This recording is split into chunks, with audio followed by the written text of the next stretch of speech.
$1, all cashews. No peanuts, no almonds.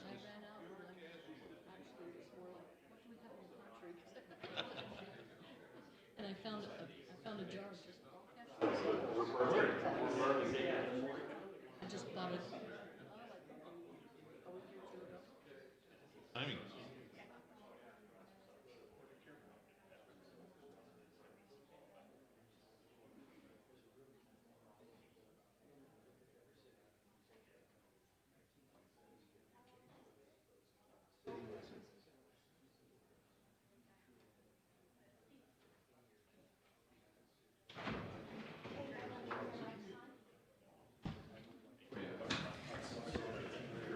Hey, Gordy, will you turn your mic on, please? He's not listening. You guys got your mics on? Yep.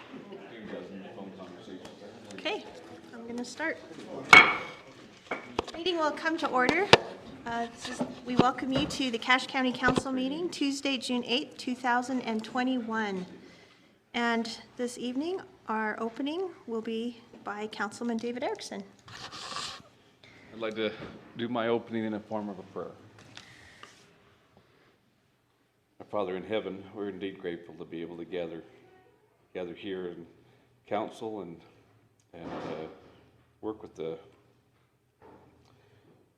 that which we need to for the county. We're grateful for the opportunity we have to gather and do it civilly and to understand, to share in such a free way.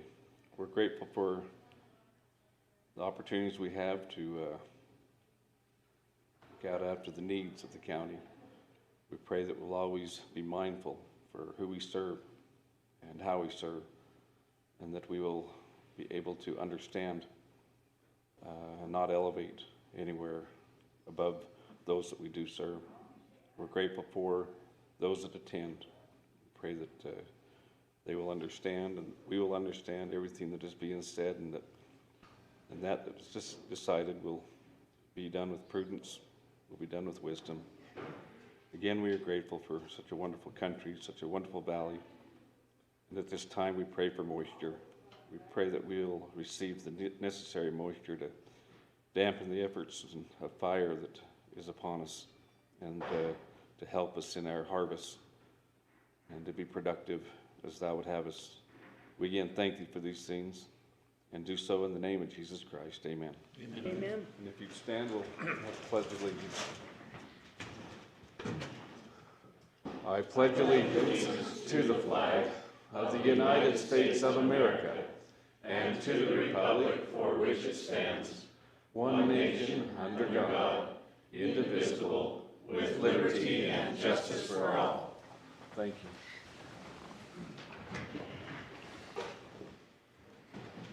Thank you, David.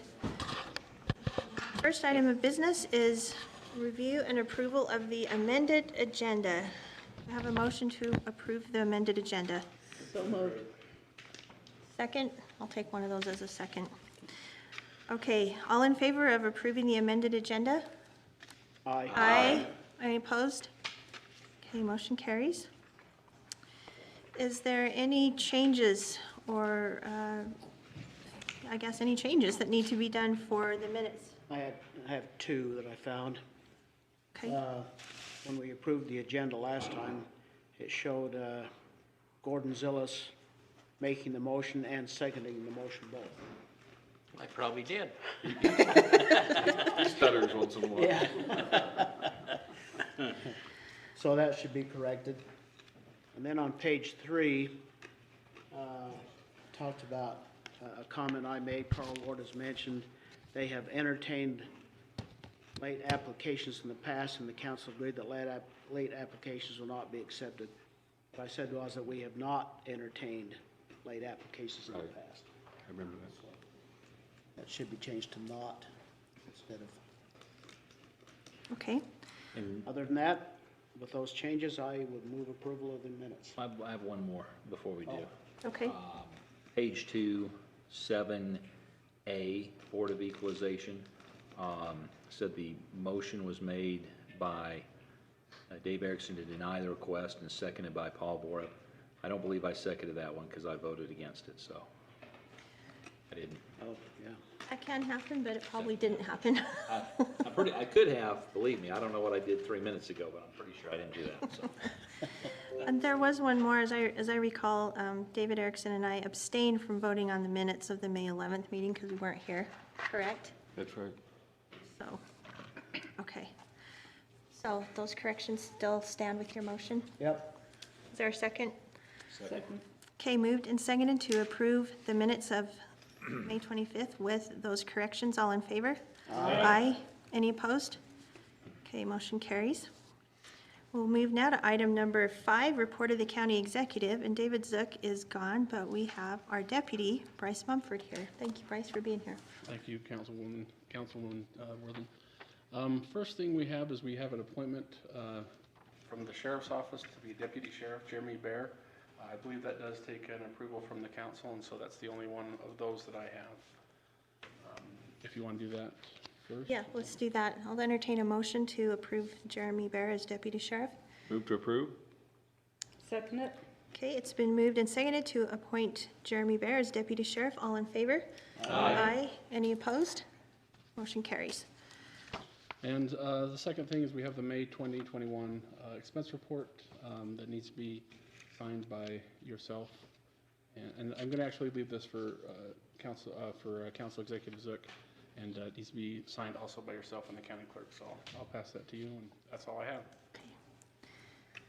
Thank you, Bryce. Okay.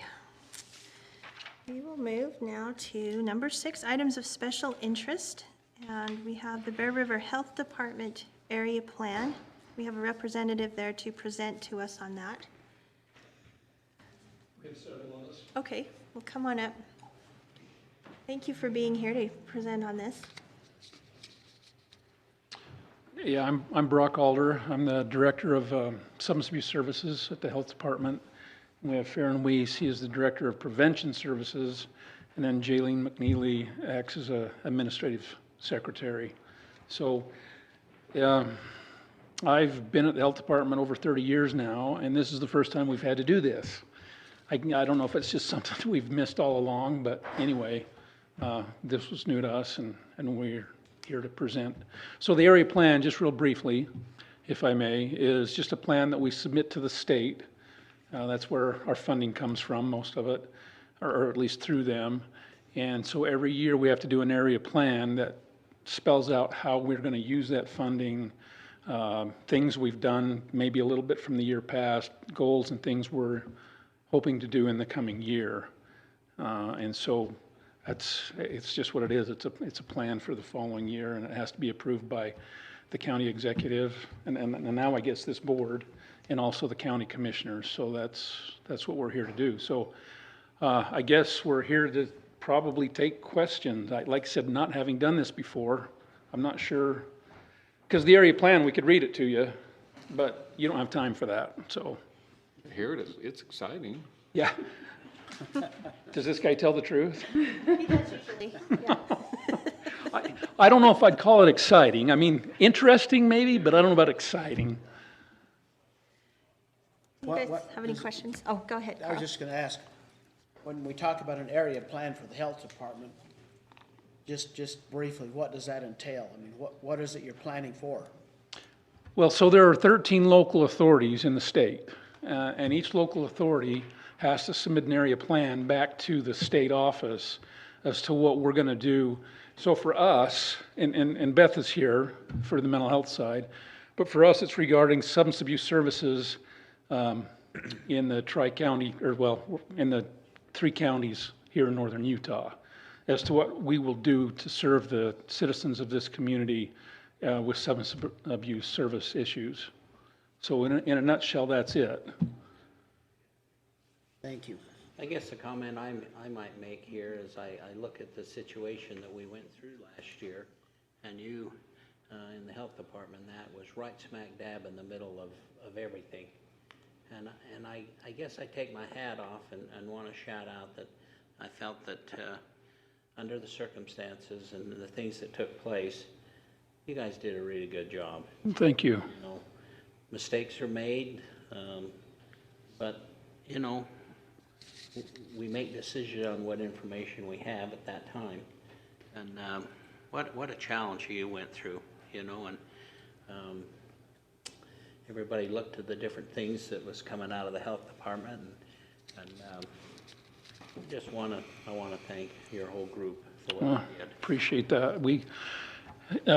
Because you're saying, over the last year, we all kind of had to do 2 sets of jobs, what we normally do, and then all the COVID stuff, and so it was a challenge. But thank you. Thank you. Do you have anything that you're different that you're planning for 2022? Are you guys seeing an increase in substance abuse in the area? And I'm going to let Jaylene speak to that. She's our data person, and she can give you the more accurate numbers. We were just looking at today, our numbers are climbing. During COVID, we initially went to telehealth for a little while. How long were we doing telehealth? A month? How long were we doing it? Yeah, it seems I like think about a we started in May of last year. We got up and running fully with the telehealth services, so it took us within a month. So we did that for a little while, and then we went back to face with, all the precautions in place and things, but we are now completely back to face-to-face services. But we have that option to offer clients We if do. they really need it. We'll keep that in place, which is nice. So yes, if you have some number questions, that kind of a thing, I'm going to let Jaylene answer that. We kind of expected a decrease in total numbers of people coming in through COVID, and we saw here and there people drop out a little bit, but we actually are steadily over the last few years increasing in our total numbers of clients. And I think through COVID we saw just a different type of requests for services with the stress and everything that was going on. So our year-to-date, this fiscal year, well, let me go last year, year-to-date services was 1448. This year for 3 quarters was 1220. So projected over 1,600 if we continue with that path. And I do want to throw in there an accolade for our staff. That's with a staff of about 18 people, seeing those kinds of numbers. So, and that's support staff, everybody. It's not just clinicians. That's one of the things that we have run into this year, and Beth can attest to this as well. Anybody across the state, it has become very difficult to hire. There's a shortage of clinicians, and I don't know if we know all the answers or reasons for that, but that's made it difficult because as people have left, we have not been able to hire people back. I guess they're going into private practice, and like I said, I think there's just a shortage. So.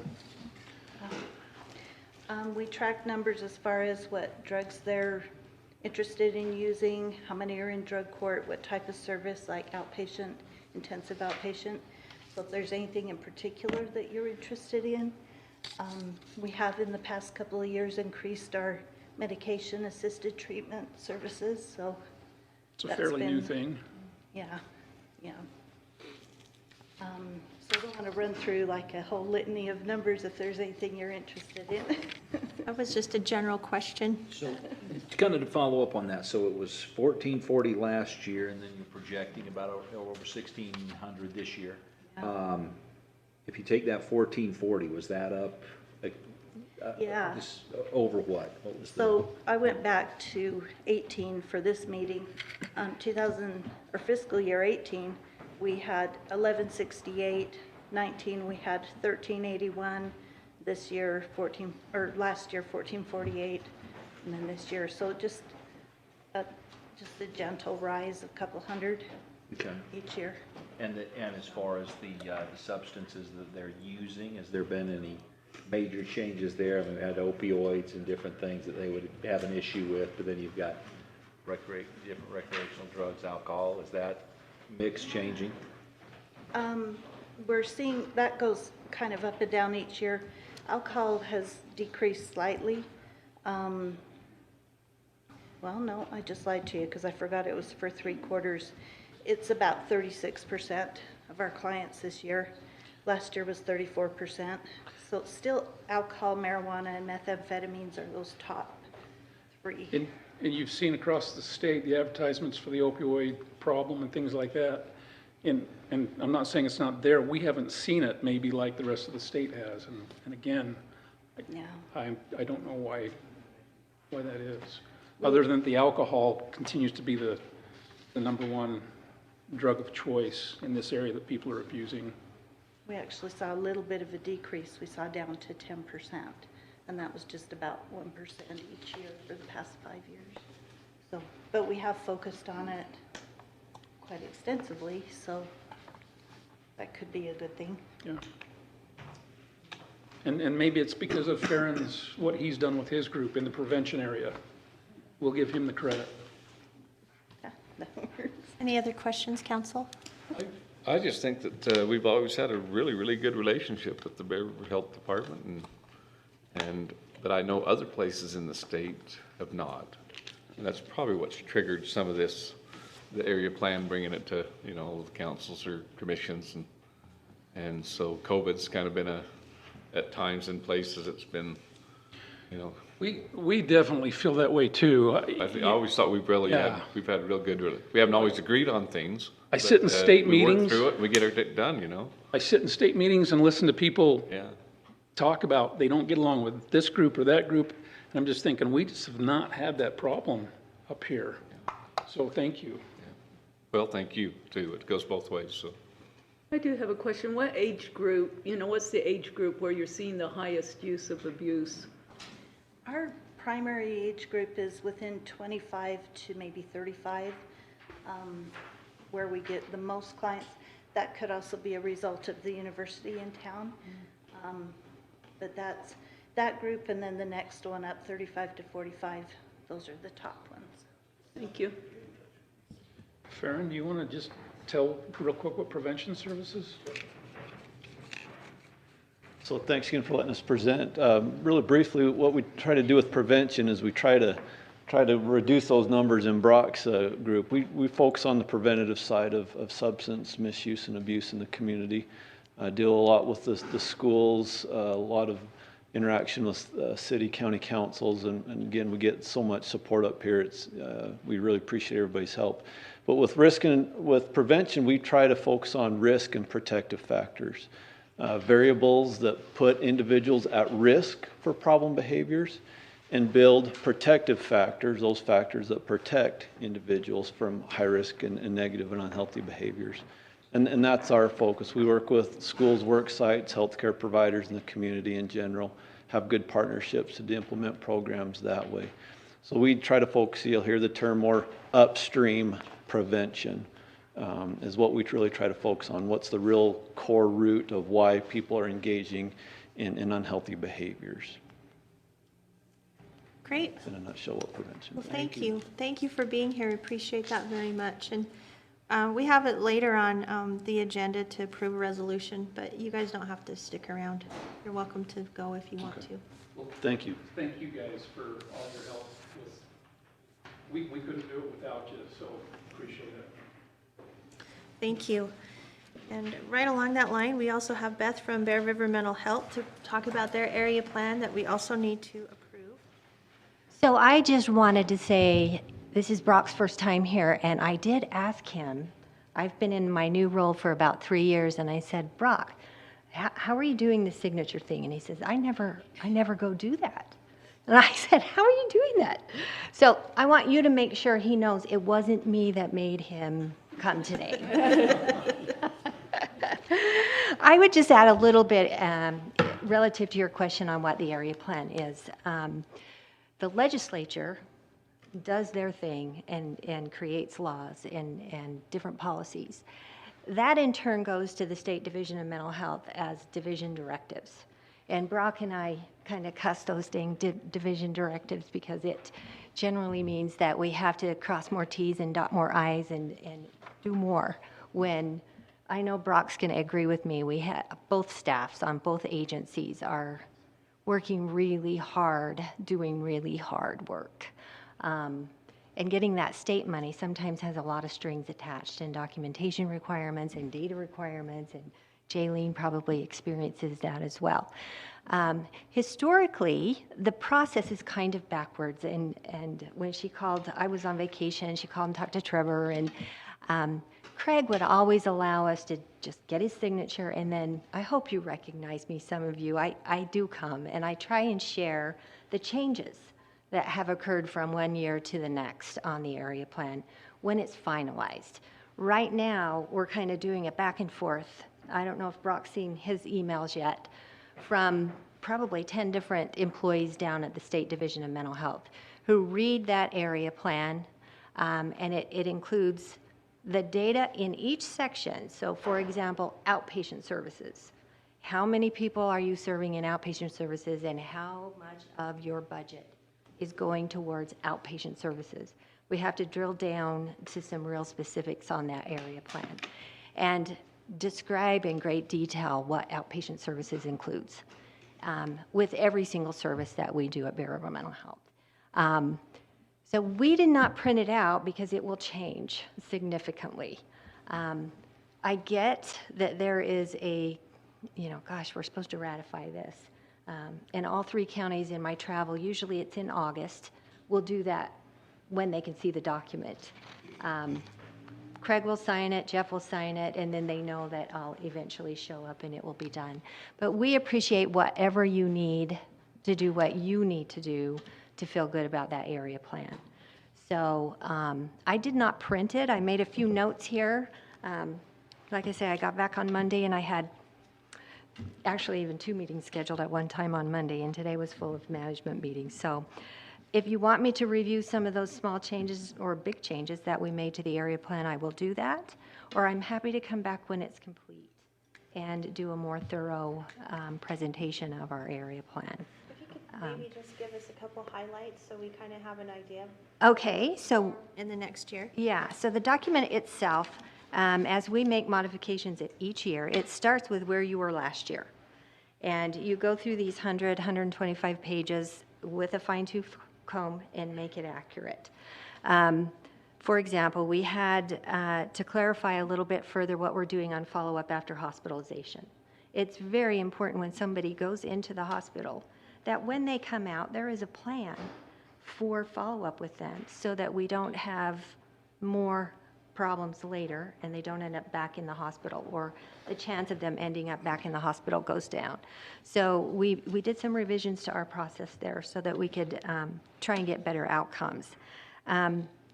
We specified a little bit better how to access residential services through assessment and whatnot. We had an MRT program. I think I reported on that previously. This year, I wrote a grant and was able to get some more funding for jail services in the jail, because they ask for that, and we don't have anyone who pays for that, and so we're trying to find ways to serve clients who don't have funding. We wrote a grant, and we're now doing more jail services, follow up for those services for individuals coming out of the jail who are not on Medicaid. And part of that is also putting them into our MRT program, which is an evidence-based treatment program. Telehealth, greatly expanded. I think we had clinicians who were just very, very averse to it. And then the pandemic hit and there was no option. And now we have a whole bunch of therapists who want to do telehealth services and clients who really enjoy the service. So we have expanded our access to service just with, that's one of the good things that came out of the pandemic. So it was not for naught. Our MCOT service was not included in last year's area plan because we received that funding or notification of the funding after the area plan had been requested. That's a mobile crisis outreach. Yes, yes. And if you remember, we have the child version of that, which is the stabilization and mobile response for children who are 20 years old and younger and living with a family. And then those who are not with a family are through the MCOT service. So the expansion, and that's kind of a direction that is coming to us from a governor-commissioned committee appointed by the governor to try and get Utah in a better place with crisis response. Some of that stuff that changed, and Brock, don't you tell on me, we haven't really, we don't see as much benefit as we thought we would. Like one number down in Salt Lake for people to call when they're in crisis. Sometimes we feel like we don't get that warm handoff back when we really need to be the ones serving that individual. We expanded our prescriber staff, and most of that is because it's hard to find staff, like Doc said. It's really hard to find prescriber staff, people who are willing to come and work in our field. And when we had the opportunity, we hired those individuals. So we have a few that are not quite at what we call capacity, but we felt like we needed to move when we had the opportunity to move on that. How we make day treatment referrals was updated in the area plan. We have struggled for several years with what we call payee services. Individuals who cannot manage their own finances have sought services with individual companies out here in the community. And we had a situation where the only agency that seemed to be available had an employee who embezzled over $100,000 from our clients.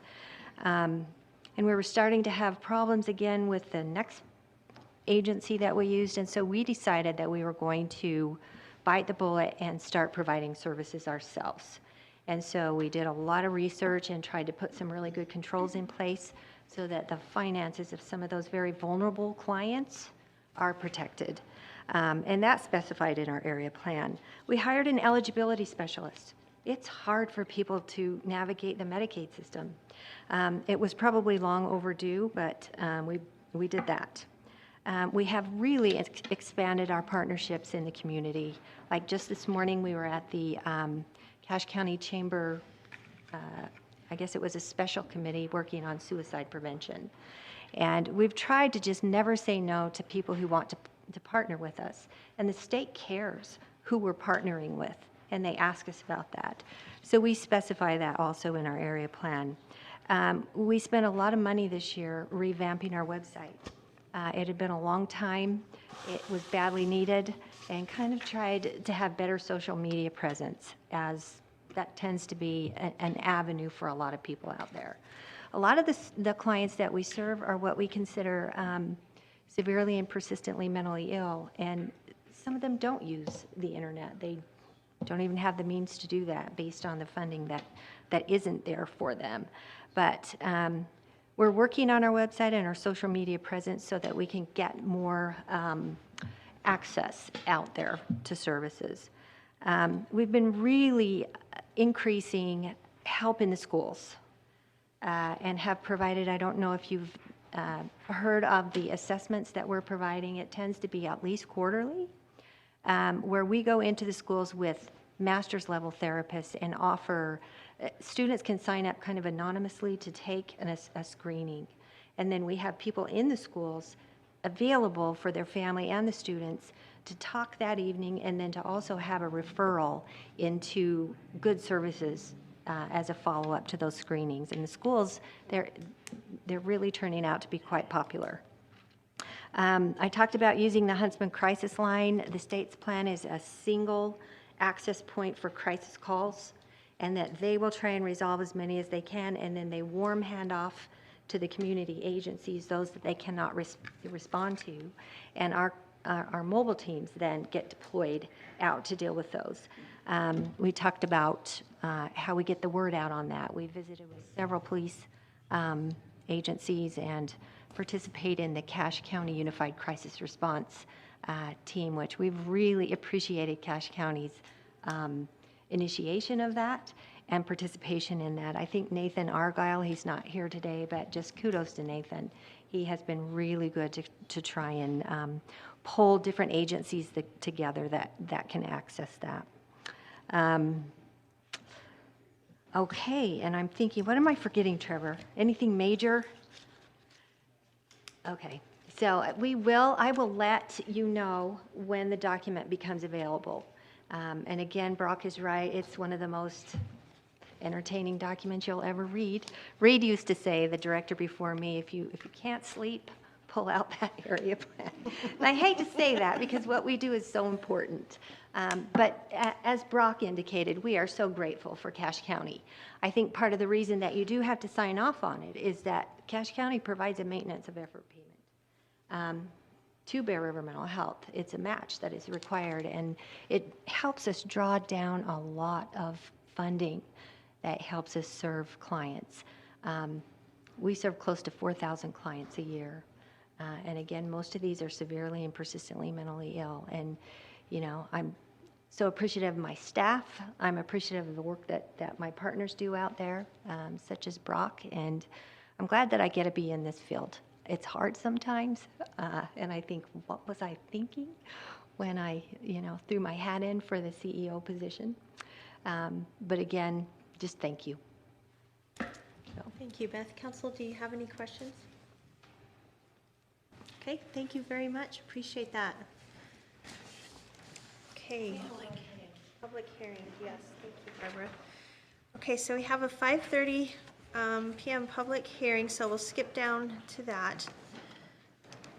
That is item 9A, public hearing on ordinance 2021-16, the West Edge rezone. A request to rezone 45 acres from the agriculture A10 zone to the industrial zone located at about 2200 north, 1200 west, near Logan. Angie, did you want to talk to us about that? Sure.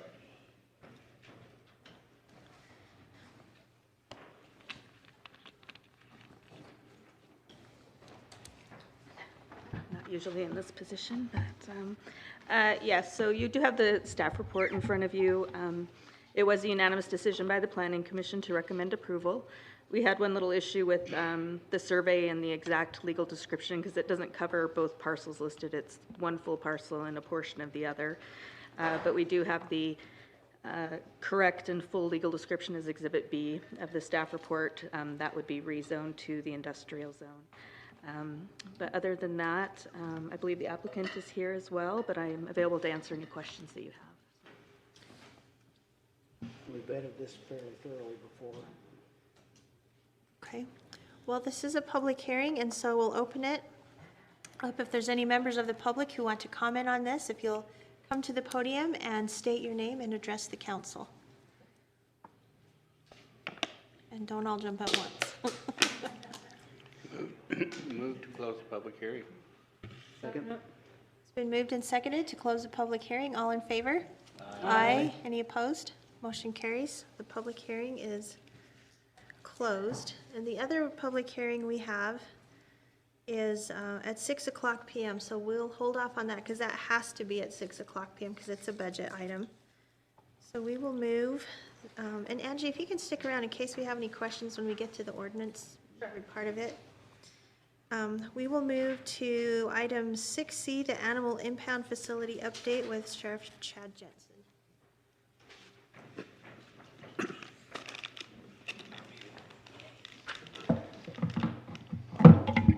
First, sorry about the way I'm dressed. I was in Davis County with my son at the doctor's office, and I had no idea it would go until get back in the valley till 2 minutes to 5, so I didn't get a chance to go change, but You're fine. I got him where he needed to be, so I guess that's the important part. Okay, well, thank you. You guys are probably sick and tired of hearing about this thing from me right now, but we're just trying to make sure we got everything right and we're doing everything right moving forward. So a little shell-shocked, I think everybody is still from the number that I brought 2 weeks ago. And I just want to talk about that a little bit more and where we would like to see it go, what the county could stand to lose, and just get some direction moving forward with what we're doing. Just a little bit of history, again, just to clarify that. A couple years ago is the whole valley, other than a couple who just had their own sheds in their back of their city office building, contracted with the Humane Society to do the impounds for animal control virtually valley-wide. A couple years ago, I know we did and Logan City did, and I'm pretty sure that probably Smithfield and North Logan probably did as well, got a letter from the Humane Society that they no longer wanted to take impounds from animal control, which kind of set us all back on our heels, because then we were all needing to go out and find other alternatives to doing animal impounds. We were able to work it out with some of the local vets that they would take a few here and a few there. Logan City converted a car wash into an impound facility. And then this conversation that we started a couple years ago took place, and then COVID hit, and who could have saw that one coming? Then we get through the COVID fiasco, and I shouldn't say COVID problem. We made it through the COVID problem. You were right the first time. We made it through the COVID problem, and then here we are ready to get built, and then who could have figured or guessed what the construction prices would be, which is another huge stumbling block, I think, for the council to decide on what you want to do with this moving forward. During this time frame, as we started looking at this, we were approached, us and Logan City specifically, more so the county, because us and the city had already been discussing about maybe we got to look forward with the county building something, everybody use one central facility. And Cody from New Vision Veterinary started his nonprofit working with USU and Bridgerland, and he approached us and wanted to be part of that program as we move this project forward. He invested enough of his own time and money into it that to get us over the hump with what we're dealing with our animal impounds, he, with his own staff and his own equipment and his own money, opened a temporary shelter for us for the whole valley to use. It's just on 6th West or 2nd North and about 8th West, and opened that up for us to use for impounds until we see what we're going to do with this project here.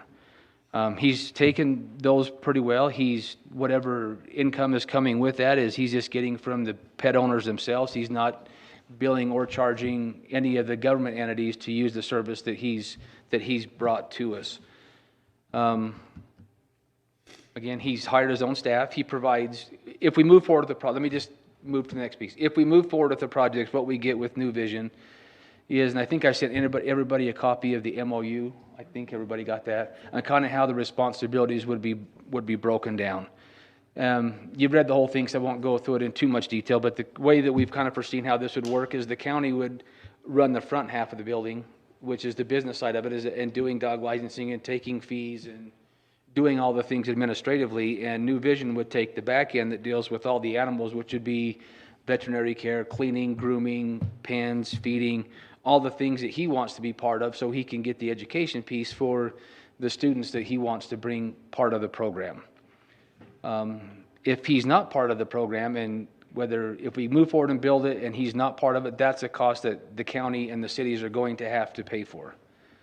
And there's a cost. To tell you how much the cost is, I don't know the answer to that. Hopefully, what he's doing and what we would do moving forward is, if an animal comes in and gets impounded, the pet owner should pay those fees. They should pay the impound fees. They should pay whatever vet fees there needs to be. They should pay for the vaccines, and that shouldn't be a responsibility of Cache County or any of the cities who want to use that facility. If we don't use him, then those animals that come in, you just can't let an animal sit and not be vaccinated. You can't hold one hostage for impound. You have to release the animals because we don't want to keep them long term. If there's an owner who wants them, or if they're sick or hurt, there's going to be a vet bill that goes with it that up front the county's going to have to pay for, and we're going to have to go after whoever the pet owner is, or the city's going to have to go over to that person to try to recoup those funds just on the vet bills alone. One thing that we would have to pay for, we wouldn't have to pay for if we stay partners with New Vision, is he wants to do vaccination clinics. He wants to do chipping and all those things, and have public education and things for pet owners, that if we do that on our own, we're either not going to provide that service, or we're going to have to pay to have somebody come provide those services. If we follow the MOU and it goes right, the county, there would be a cost. We would have to probably hire at least a couple of employees and maybe some part-time folks to run the business end of it, but he would be responsible for everything on the back end. If we move forward and he's not part of it, we're going to have to contract with a veterinarian who can come in and take care of the animals. We're going to have to pay for the vaccines. If we want a chipping program, we're going to have to pay for that cost up front and hope that the community would pay the county back for those services. What Cache County will save if we move forward right now, I even know the cost is horrible, is we would have limited or no medical costs for the animals, because that would all be taken care of through the nonprofit. We don't have to hire vets or contract with vets or pay wages for vets or pay wages for any of the vet staff who would be on site. Grooming costs we wouldn't be responsible for. If we move forward and build this, my goal would be the county would just own at least most of the equipment in the building. Now I'm talking like tables and chairs and cupboards, anything medically related, whether it be surgery supplies or medical supplies, that would all be provided by the nonprofit. And if, for whatever reason, the MOU was to disappear at some point, whether that be 2 years or 5 years or 10 years, hopefully never, we still own everything in the building, and then it'd be easier just to contract with the vet to come to us rather than us going to them or them bringing all their own supplies to us. Right now, our office, the county, we contract with 8 cities and towns for the animal control services. All of those, at least our contracts, want to be part of this project if it moves forward. Logan City has been fantastic to this point to work with on making it easier for us to build and doing some things that will make the property down there much easier to deal with at virtually really no cost to the county. That's a big help right now as we're trying to move this thing forward. Kind of my goal would be is if we do move this forward, and I think I said this at the last meeting, all the entities who want to be part of this project, I would like to see a representative from each one of those communities who would be part of a working group. And the best thing that happens for all of us is we have a countywide version of animal control ordinances. So Lewiston isn't doing something different than Logan's doing something different than Hiram's doing. Because for the boots on the street and the guys working the street, that is a hard thing to get, is what street am I on, what city am I in, and what is their laws about animal control issues. Everybody seems very excited about getting one set of ordinances valley-wide.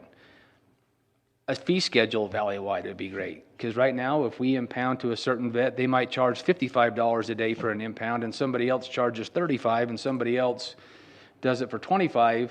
And then they're like, well, next time you impound my dog, just take it over there. It's only $25 a day, not $55 a day.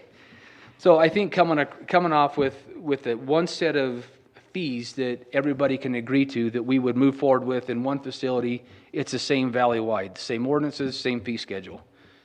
I know Janine is probably going to kick back at this because I know she wants to keep the dog licensing stuff. And you're more than welcome, Janine. Yes, but some of the cities have asked if we would just do valley-wide dog licensing. More so because most of our communities, they don't have full-time staff, they don't have the staff, and that costs them more to go get dogs licensed than they actually bring in for the licensing fee. So that would be a few of the things I would like this working group of all the cities to be part of and get something that can be countywide and valley-wide that all of us can use. Sheriff? Sir. How about outside of Cache County? Is there an option for other counties to bring pets to you? We haven't looked at that. Isn't that happening to other? It is. Yeah. I know Brigham sometimes gets full, and I know at least Brigham City, they take theirs when their clinics and shelters are full in Brigham, they end up going to Weber County somewhere. And it is kind of a chain action all the way down the state, depending on how full their facilities currently are. It could be a possibility down the road to contract out with other entities. And you can go to the legislature for jail reimbursement money for that too. If you can fix the jail reimbursement problem for me, I'll go away today and never say another word. What an incentive. You know, I think things like this are opportunities, and I'm not saying the legislature is ever going to fund one penny of this. But if you get something that's a valley-wide program that all the entities can be part of, it wouldn't be that difficult to have a legislator run legislation that would help provide grants or help fund kind of what we're doing. And my guess is we should do that if we can get the whole thing going. It'd be pretty hard for Cache County to say, we want the state to pay a $20,000 grant, but it's just us. They're not probably going to do too much of that. But if it's a whole county-wide thing, I think there is some opportunity to look for funding down south. If they treat it a little bit better than they treated jail contracting, we might get a buck or two. If we don't do something now moving forward, it still doesn't fix the problem that we're in right now. Logan's still going to have their car wash. We're still going to beg, steal, and borrow to get somebody to let us impound our animals to them. Other cities may just go out and say, we're just going to build a tin shed in the back, and it'll just be one off in every community as they try to deal with the problems. we don't want to deal with one-offs. That's a hard thing for us to deal with one-offs. One city, we take them to the vet. One city, we take them to the county. One city, we take them to the shed behind the city office. It's not good for the guys who are having to do that kind of work. I think with New Vision, I mean, he's been fantastic to work with so far, and he's funded most of everything he's done on his own, shy of what little he gets in impound fees. He hasn't come to the county and asked for one penny, nor will he, because he wants to see this project work. My worry with him is he's a nonprofit, and we've been talking about this for 2 years, and he's been telling people for 2 years, at what point do people just lose interest and say, that's never going to work, so we're not going to be part of your nonprofit, and they move to something different, and we just lose the opportunity to have that kind of a partnership and service, really, that can be offered to all the citizens of the county. The disjointed piece is really hard for us to work with. I think one thing I think is great for us, and I've seen it a lot in the law enforcement contracts and the animal control for that matter, it's amazing what happens when you can get all the communities working together. You know, if we have a problem in Nibley, Hiram's willing to help out. If we have a problem in Hiram, Paradise will come help out, because for the law enforcement side, we already cover all those areas, and it's easy to pull in resources from other places when we're all one group. If we don't do something moving forward and we have all these one-offs, it's just going to be, oh, we need some more help over here. Hey, do you guys have any holding capacity? Because we ran out in Richmond. It's just going to be really hard for the animal control folks in the valley, and the citizens for that matter, to figure out where to go pick up their dogs and what they're going to do and how much is it going to cost. So that's it in a nutshell. I'll answer any questions anybody has, unless it's jail contracting, David, and I'm not talking about that anymore. This looks like a great plan to me. I think it's something that's needed, something we need to move ahead with, and sounds like it's well put together. We need to let this veterinarian know that we're behind him, so he doesn't give up on us. He was going to be here today, but I kind of called him on short notice after we met a couple of days ago, and he wasn't able to clear his schedule to be here today. But he is more than happy to come to any council meeting if we can give him notice, and he can answer any questions about the nonprofit that the council would like to ask of him. Thank you. Any other questions or comments? Okay, sure, thank you. Okay, thank you. Good work. And I apologize for this again. I do kind of feel stupid. I do dress up when I come to work. We know. Get you the dog licensing application. Okay, so let's move to, let's see, we have a few minutes still before our 6 p.m. We need to do our Imagine Cash update, item 7A. We have Lauren from Development Services. Thanks so much. Being here. Thanks, council members. I'm here this evening for my monthly general plan update. So in this past week, we just wrapped up our Community and Choices and Priorities public outreach events. It was really nice to be able to meet with folks in person again. I feel like it just makes such a difference when you can have those in-person conversations and trying to do things online, which I was very much overdoing. So it was nice to be able to meet face-to-face with the public and have those conversations. So I want to thank our executive. I know he's not here, but he gave a presentation on the first night with our plan leads. He helped out. We did record that, so it is on the Cache County YouTube channel for folks who want to check that out. And also, Gina, our chairwoman, was there to participate in those events as well, so appreciate your time and commitment to that. So June 1st was more of a public open house. We had about 25 community members show up to that. Granted, those were the people who actually signed in, may have missed a few people. So our consultants had good conversations with the people who did show up at that event. And then yesterday we held focus group workshops that were targeted more to engage our stakeholders that we've identified throughout the public. And those were the workshops were based on various different topics. I think I've covered these before, but active lifestyles and accessible recreation, economic base, environmental stewardship and resiliency, regional coordination, agriculture viability, and transportation infrastructure. So at that event yesterday, we had about 30 people, and the events that I participated in, we had really great discussions. It was great to meet with the various groups. We heard from people at the university, mayors throughout the community, some farmers from the ag community, and some interested citizens.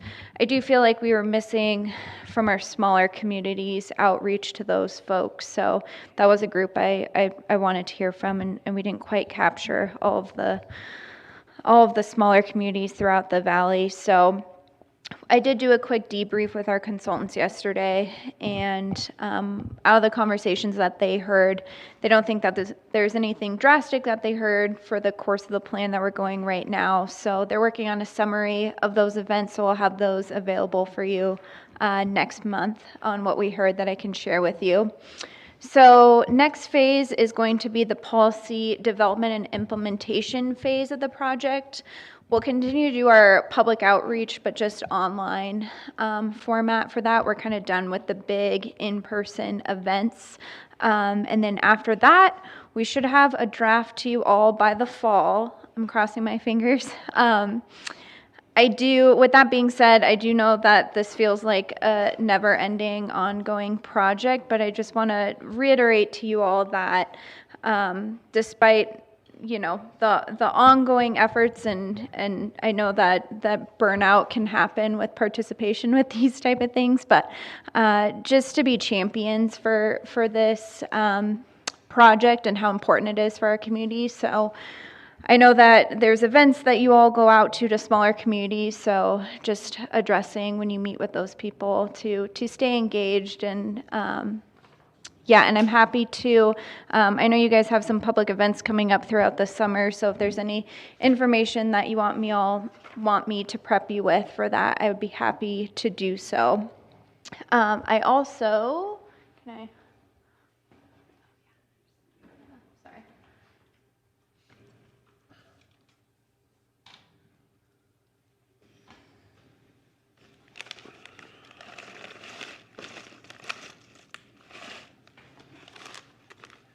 So our awesome GIS department put together this story map that is, instead of the public digesting our big, long existing conditions report, they put together this fun story map that breaks it down into these different categories. So you can read the full report here for the existing conditions, but you click into any of these, it gives you a summary and then also the policy evaluation. So what are some goals from that context? And then clicking in here, you can play around with different mapping tools. And so this is just a good way for the public to actually digest a big, long document that we put together instead of reading a boring 100-page thing. This is a good way to kind of play around and see. So just want to show you all this awesome tool because our GIS department put a lot of work into this, and it's, if you're into maps and you're a map nerd like I am, it's really fun to play around with. So happy to answer any questions you guys have, but I appreciate once again I know this project will wrap up eventually, so we're getting there. So thank you. Any questions? There was, I had some people that reached out to me that were in agriculture that were going to have some input. This is a bad time of the year to bring the ag people out to meet. Right, it is. They're going 100 miles an hour, and it is. It's difficult, and of course, through any public process, you're gonna miss some of those folks and so hopefully, like I said, we did get some folks from the ag community, and like I said, I know it's a small pool of people when you're looking at how big our valley is, but like I said, I think the conversations that we had, it didn't really steer us into the completely opposite direction than the direction we're headed with the plan. But like I said, there'll be more opportunity for people to comment online. We're going to move to. So it's a small pool, but it's a big amount of acreage. Right. Right, But it exactly. involves, and Yep. that's, you Yep, know, when you and start so- talking acres and control of those acres, they really need to have some input. Right, And definitely. I think when you do the policy, Yep. you know, we Having need the to- yeah, and that is a nice thing of having the online component is obviously people can log in and comment that way. And so that is the benefit of having the virtual side of things, but those face-to-face conversations are also nice to be having as well. So, thank you. Lauren, when's the next event? I remember you said something about July. Yeah, so the online participation will start in July, once our consultants come up with that next kind of policy evaluation phase. So that will be online and starting in July, so. Along with what Dave said, I had talked to some of those people last week over that about, you mentioned that the smaller communities haven't voiced. I, along with Dave, expressed sentiment with the farmers because that's a land mass that we need to Right. have. And so we talked about, like, why not have something at the community events that are coming up, July 4th, Hiram, Lewis, and all of those. Right. Yet now you're saying there's no more public events. It's Yeah, and all gonna I'm, be online. yeah, and like I said, we can definitely do, I think, in the sense that we're not going to do anything quite to the scale of this past week of hosting a big public open house, but those type of events that you talked about coming up, I know some of you all will be attending those, so happy to either myself to be there at tabling. I don't know what works best at those events, but I'm happy to be there as well. Partnering maybe with some of you if you plan on being at those events. So whatever, I'm happy to get suggestions on what you think would be best at those events. I personally just have not participated in any of those, so I don't know if there's opportunity for tabling or just being there or what would be best. So. Well, that was my concern because I asked how many, well, I actually asked the percentage of landowners who had commented on there. Mhm. I just hate to have a huge plan and a development and everything put in place, but yet some representations of the valley have less input. Right. And I don't know how to fix that, but Right. it's a concern. Yeah, and I agree. Like I said, of course, with any of these processes, there's only so much you can put out there to get people to engage, and of course, until it's something that's happening right next door to them, do they feel they need to comment on? But like I said, I'm happy to and open to any suggestions on you all knowing the community really well of what works well, and if we can target some of these audiences at these upcoming events in July, I'm all ears for the best way to go about it at those events. So. And if there's anyone specifically in terms of large landowner that you feel this is critical, also happy to hear that as well. We're definitely not shutting the doors to public comment at all. It's just those kind of big open house type things when our consultants are in town, we're moving on. So yeah, and I think with the starting out with I know they tried to do some of the public outreach when Taylor was here but that was kind of the start of COVID, and so it's just kind of all been ongoing for a long time, and we're just trying to continue to move forward, so. Well, thank you, Lauren, and thanks for your hard work, and it's great to see that up there, and appreciate it. Thank you for being here. Thank you so much. Okay, it's 6 o'clock, so let's move to our public hearing. Number 9B, Resolution 2021-11, amending the 2021 Cache County budget. And Bryce Mumford is going to present that. Thank you, Madam Chair. We heard a little bit earlier today from Phil that Cameron was unable to make it, and so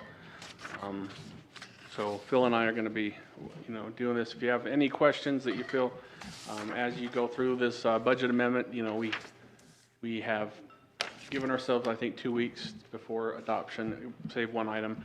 But I'm sure that if you do have questions, we're happy to get the answers if we can't answer them readily. So with that, we'll jump into the budget amendment. I've got it pulled up here for you.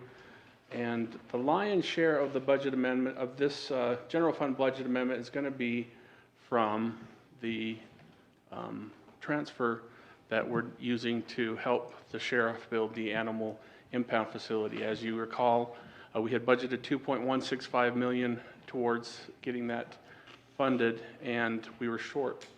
The winning bid came in at $3.2 million, and so we need to likewise transfer additional funds to make sure that that can get built. And so where we found those funds, when the sheriff came last time, he talked about how he has increased revenues in the jail fees.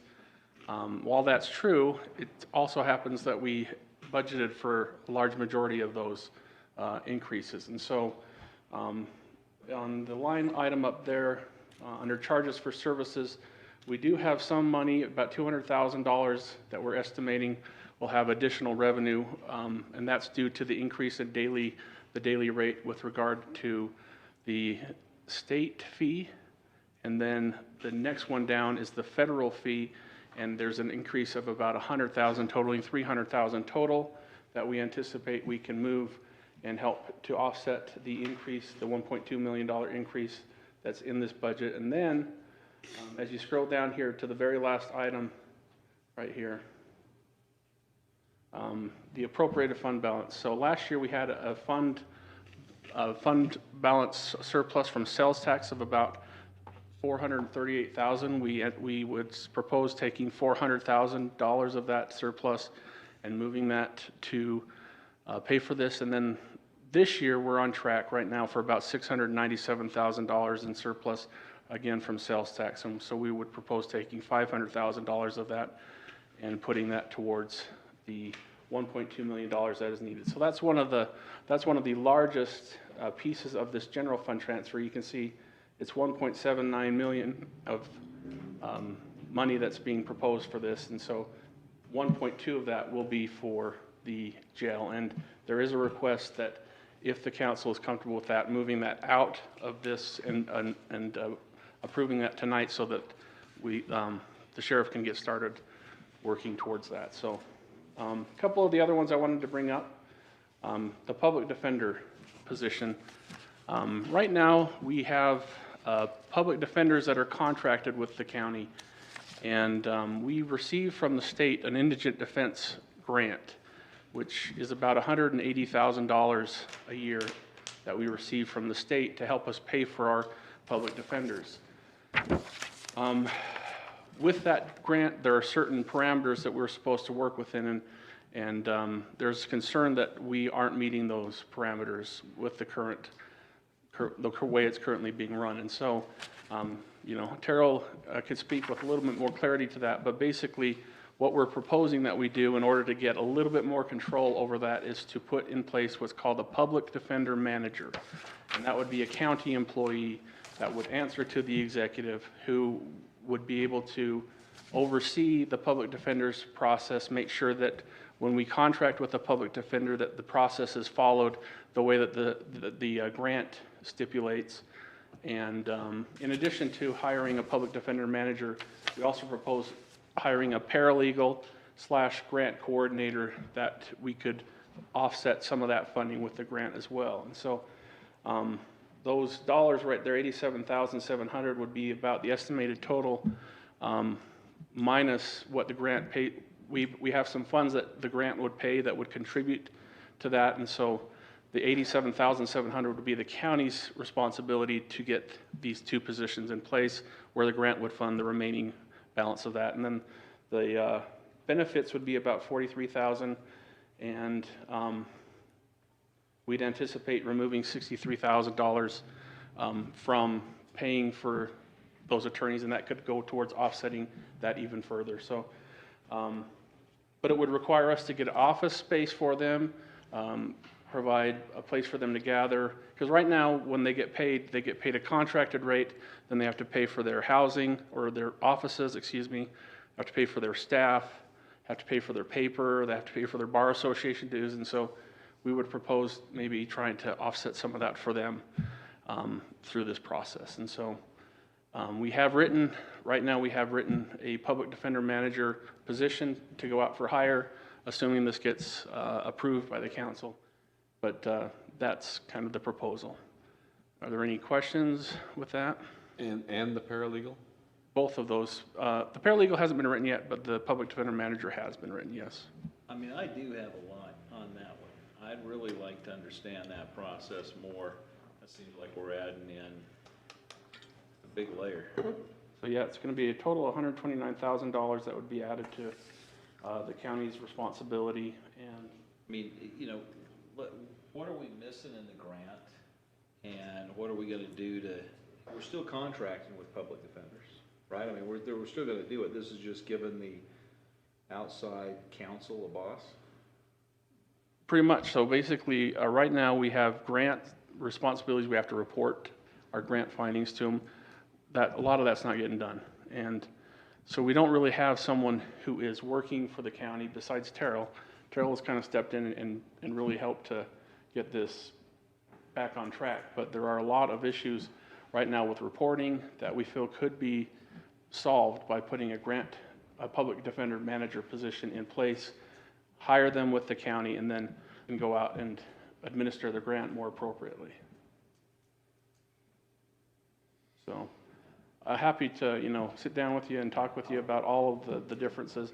There's a lot that's not being done though. And so there's a concern that if we don't do something, the state will come in, audit us, and we'll have to pay it back. And so rather than wait for that to happen, we're trying to be proactive in this and take this step forward. I mean, we've talked about grant managers before for all of the grants the counties get. And we're kind of running that through the finance office right now, right? To oversee at least from when the county gets a grant to make sure that we're compliant with whatever the stipulations are. Correct. And our office is working with it. One of the differences is when he says grant manager, there's a lot of numbers that are required to be entered into that our office doesn't have access to and isn't familiar because it's all legal things. And yeah. Those are the type of things that they'd be aiding, this paralegal would be aiding with the attorney work and then also submitting those numbers. And right now, the attorneys we have are handshake deals. They're not done through an RFP process, which is another requirement of the grant. And so having the public defender manager person in place, that person would be able to put those RFPs out there, go through the right processes to hire. But right now, that's not being done. And so another reason that we would be potentially, if we were audited, we'd be dinged for that. So are we unique? The state's given pretty much all the counties, all 29 counties, some money for the public defender. I believe that is true, yes. I don't know if all of them are, but I believe most of them. The majority of them are. Do they all have this position then?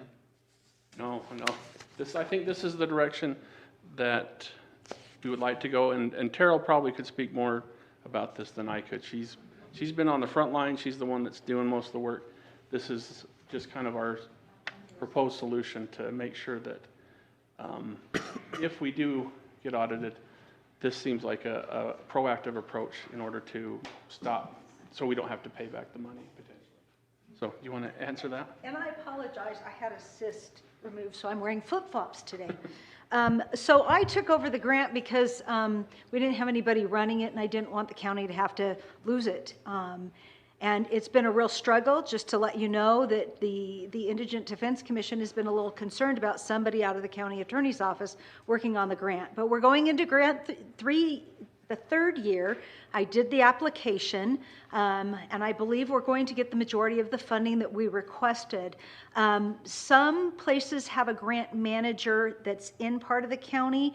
Others are struggling in the same boat that we're in, and that is that our public defenders are contracted employees. They have a lot of responsibilities and costs. They're not feeling like they're getting much, and by the time you look at what their contracted amount is, and you subtract rent and health insurance and retirement and office supplies and overhead, they're really not. And then you also have an issue where we have an imbalance of caseloads, where somebody may be handling 171 felony first-degree and second-degree cases, and somebody may be handling 40 in juvenile court. And so we really looked at this and tried to figure out a way to best streamline this. I can just tell you that I'm on year 3 of doing this grant. I already do 2 full-time jobs for the county, so I've thrown this in on Saturdays. I probably don't really want to continue doing that if I can avoid it, which means they have to have a grant manager. Part of the issue is the county gave Cache County, or the state gave Cache County about $10,000 for a program called Defender Data. It's like our Justware at the county attorney's office. We don't really have anybody overseeing it. We don't have anybody doing the training on it. We don't have anybody doing really much of that. And so if we have somebody employed by the county, that person would be responsible for collecting all of the data that goes into that. I can tell you that what I do to collect the numbers is my victim advocates keep notes in court, and then they put all the court calendars in a box, and I literally go through with a tally sheet. It takes me hours and hours and hours to collect all of the data that a system could be using in probably 15 minutes and put out a report like our Justware. And so the purpose of the managing defender would be to oversee the program. The grant administrator paralegal would be the person that would run the grant part of it, because we do get about $160,000, $180,000 a year. We don't want to be in a payback position. We want to make sure that it's being run accurately. We also want to be fair to our public defenders that are working really, really hard and making sure that they get compensated in a manner that is good, and we have good quality public defenders. So that's kind of what we're looking at doing. And then somebody can take on this. We've tried a couple of times to have somebody at the county, at the finance department, run this, and other than Phil, we haven't really had much success in somebody doing the budget. It's a pretty simple budget. It's the other part that's pretty time consuming, although you could probably tell me that the budget is a little time consuming. So that's where we are. Did you include the money that I got for? It's right here. Okay, and then we also did get an extra $20,000. I did ask for additional funding just in March, and I got it, and that's for new computers for our attorneys, some cell phones, office supplies, monitors, and printers. And so we got that funding, so that would also help them. Those would be county assets that would be given to those contracted attorneys. Question for us all. 2-3 years ago, in my memory, we approved the hiring of a grant supervisor for the county, and then I thought I heard later on that that person didn't work out after they were hired. Is that position not being? Do we not have a person in that position? Mm-hmm. And that's why, because I'd assume that this would have been one of the things that person would have done. And the second question is why, after we appropriated the money, did it not get filled, even if we had to do it a second time? It got filled, it just, Twice it got filled, and it didn't, Phil and I cleaned it up. Now you still got me confused. We filled the position, I remember we filled the position, and then I thought I heard that it didn't work out, and so that position did not get filled. Now, is that still a chance? Is that still a chance that that position could be filled? So as of right, that person do what Terrell is saying that we need? so some partial. So when she's talking about all the data, they're talking about the attorney data numbers that our office would not have access to. In my mind, a grant official of the county would take over all of that stuff. So as of right now, we do account for all the finances of it. So I submit all the reports for the financial side of it, but they also require a lot of extra data that other grants don't require. And that data is specific to attorney numbers and things like that. For your first question, we filled that position. They didn't work out, and we're just having a hard time finding a qualified person for what we can offer. And so what we've decided to do is to increase the finances training budget and train more in-house. And so we're still in the process of taking the people that we do have and giving them training and splitting up the grants between who's in our office. And so that's kind of, it'll take some time for everyone to get up to speed, so it's not just Cameron or I digging into all of them, but we'll train everyone to be able to do that. So with what you're telling me, that we've given other people responsibility that has we're having people with responsibilities in the county, and now we've asked them to oversee some of the grant stuff. And are we splitting up that money so that they're getting additional salary from this grant? Yes, yes. So we have additional staffing so that we can spread that out and then just train everyone in there on grants in that area. So right now, yeah, sorry. I guess, you know, I think we're kind of doing weird things with money that we've appropriated, and we didn't get the man that we wanted, and now we're... Or woman. We're dividing, yes, the person, the individual. Now we're taking the money that we allocated for a grant specialist, and we're taking that money that we have funded for the grant specialists, and now we've got little teeny tiny specialists getting a whole bunch of that grant money. I don't know. You guys have to explain things to me more. I don't think we've done what we the way you're asked. describing this is that we've appropriated money for a grant person, and now you're wanting some additional money. We call it now a public defender manager. So in reality, they're kind of the same thing? No, they're not. So when this paralegal inside of this indigent defense grant is money specific for an assistant to it. We can't tie that grant money to our office. So it has nothing to do with our office. We've just been trying to manage it. So the contracted workers have some assistants that they've been taking this money and then not quite doing everything the grant has required of it. And so this paralegal would be covered by, not 100%, but a good portion of it by the grant itself. The grant is specific that it has to have an employee that aids the attorneys and then also provides the data for it.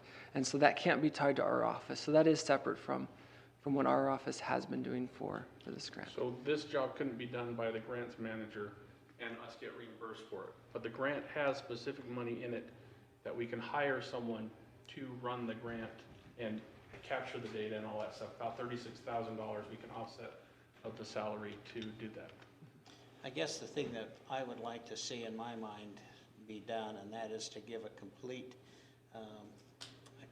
review of what happened with the grant position, what happened with the money that went with the grant position, and where it's been used. And I can see that this paralegal grant person might be pretty specialized, but we really need to have an accounting of what's going on there, because we specifically gave money to hire an individual. You did hire the person, it didn't work out, and now I don't know what happened to the money, and I imagine it's still budgeted.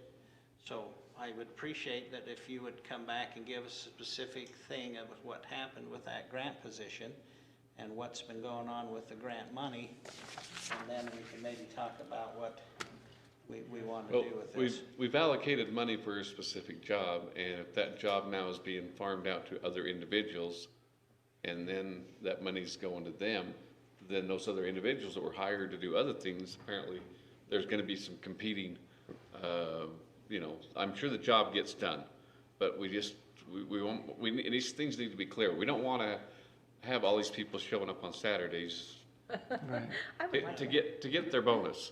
Kind of deal. That's not right. Bonus. I don't get anything from it. I know. Well, then don't listen to him. No, I think he's talking about the people in his office. The thing I feel bad about is, Carol, you're doing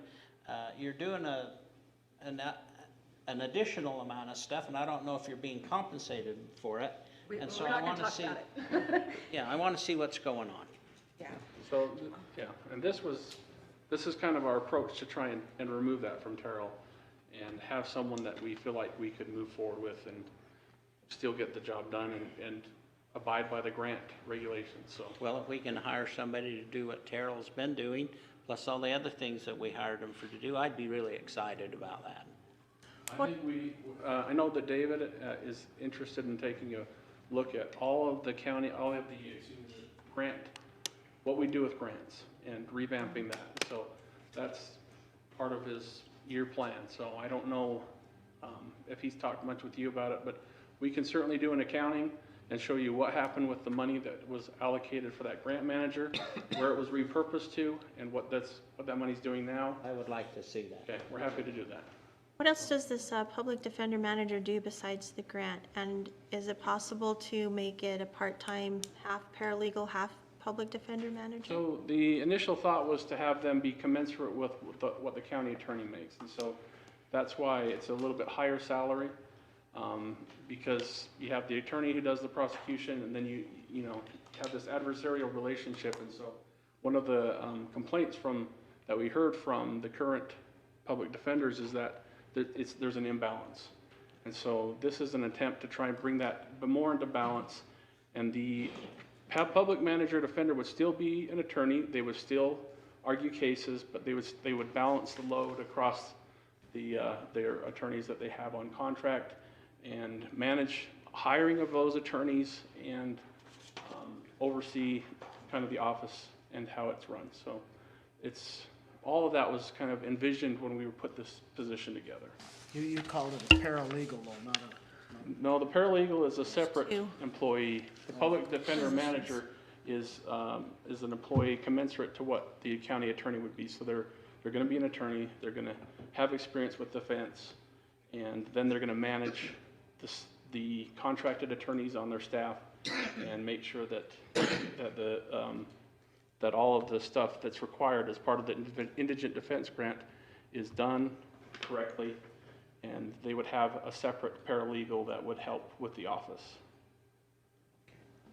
So that's, in a nutshell, what this position was envisioned to be, and we can, like I said, we can come back with more information. Put it on the agenda that there would be a report given.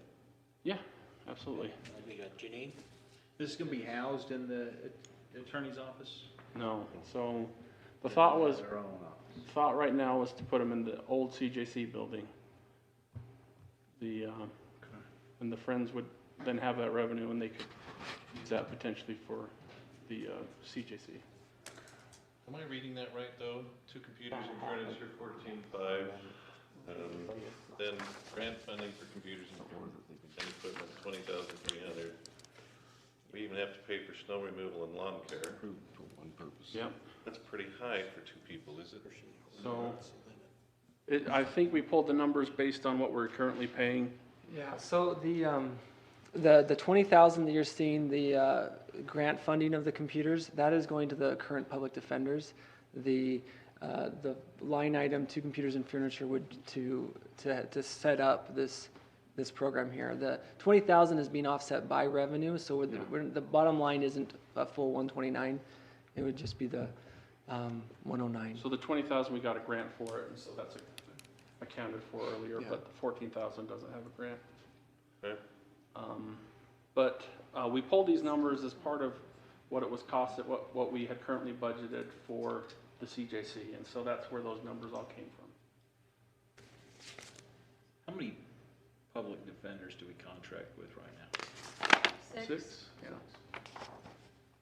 And they haven't been able to go to court for some time, so the loads are continuing to pile up, so. No, I like the concept behind it. I was just trying to think through the fact that it was an attorney that didn't just manage some of the caseload. That's good to hear, rather than just a man. So, yeah, let's keep talking about this one. Before you move on to the next item, since this is a public hearing, I don't think there's anyone here to talk about it, but which one? Let me just open it up. Is there anyone here for the public hearing on the budget who'd like to make a comment? I'll entertain a motion to Move close. to close the public hearing. Second it. It's been moved and seconded to close the public hearing. All in favor? Aye. Any opposed? Thank you. You may continue. And I can talk about any of these if you had any questions specifically. I was just going to touch on a few of the larger items. Well, the thing is, what we just addressed a second ago, it's happening like a few times in this budget where we've got, and we've even the past few months, we've even approved maybe some new people, some add-ons for different offices of the hirings. Yeah. All of those have come this fall when it comes budget time for 2022. We've got to account for all that. Yeah. And some of them says, well, they're paying for right now with some existing monies, but all of a sudden it'll come back into, 2022. We're gonna sit there and go, oh, now we've got a bunch of, I think we had now we got a public defender manager, paralegal. I think the recorder's office had some employees that they were hiring, mapping, all that stuff. Clerks and elections has got something in here too. The clerk's. Executive office is looking at office specialists and an intern. part-time and interns. I mean, you start adding a lot of these things up. A lot of personnel we're building. Yeah, is all of a sudden we're starting to inflate, and this is quite a growing government going on here. Even though we are a growing county, but we got to make sure we have the revenue coming in to counter all this. Yeah, and we hate to just go prove it now, and then all of a sudden we don't approve it this fall. Yeah, and then all of a sudden, oh, it was a great job you did for 3 months. Yeah. And all of these have gone through the attorney's office, and we've made sure that for the positions, the ongoing revenue, that there is enough revenue moving forward, so. I think they even talked at one time about putting together a compliance officer or something, to help out with development services. Right. For making sure that everyone's doing what they should be doing, and there could be no way we can really grow this as fast as we want, but you just got to pay for it. Well, I'll just go on record as saying that it's my goal this year to not have to go to a truth in taxation hearing to increase, even though we're going to have inflated property tax values, not to have to raise taxes. Our citizens are carrying too heavy a burden of taxes, and we don't want to add to it.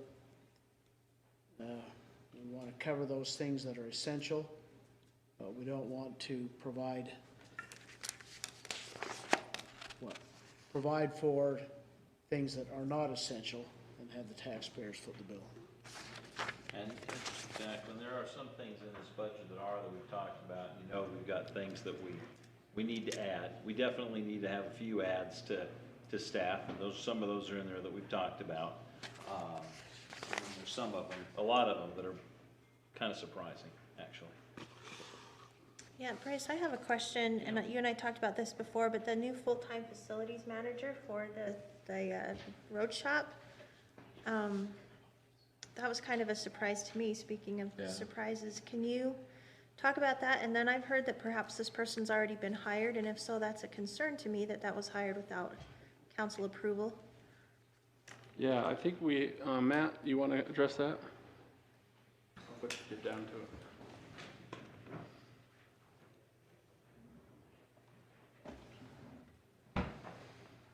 Madam Chair, one of your comments was if this person has been hired. No, that's not correct. Okay, good. I'm glad that I just No, heard we a rumor. haven't hired anyone. Thank you. When we moved into our new building, we started looking at the windows, we looked at pumps, we looked at snow removal, we looked at all these things. Currently, from my knowledge, that's been handled a little bit by this person, a little bit by this person, a little bit by this person. It's either maybe one of our higher paid employees that's staying overtime. So when we looked at the cost and the benefit, we're actually doing a lot of that work, but it's on overtime. It's by, our truck drivers come back, and now we're asking truck drivers to do things that aren't truck driver positions. So from an operational standpoint, in some of our earlier discussions with other, members of the county, it was decided that that was probably a good thing for us to have a dedicated facilities manager. They can plow snow, they can take care of vegetation, similar to what's done here. So right now we're having a seasonal person who does that. So we're asking for, that position. It's a lower paid position. We thought that we could offer that person benefits and move it from a part-time 30-hour type position to a full-time benefited position and get someone in there that really cared to take care of that new county property. Is that any other?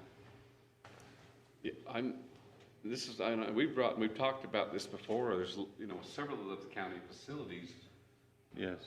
It's in some ways it's kind of weird that we have a facilities manager for every little entity, and most, I will say several school districts, things like that, they will have a team that will go around and take care of facilities, you know, wherever, if it's snow removal, whatever, they'll just take care of those, and they kind of have, rather than every facility have a team or have a group or something put together. So, you know, I think we might be better off looking at something, look at everything as a whole and say, here's the team that goes around and, you know, does repairs, does painting, whatever, updates, you know, and here we're gonna be working at the courthouse today. Oh, we're working out here today, and, you know, and that same team rather than having a team at every place. I think that would be a good idea, Dave. I did too. So I think we'd be a lot more, you know, efficient at some things. yeah, we feel like at our facility, we're big enough and we have plenty of things to keep that person busy.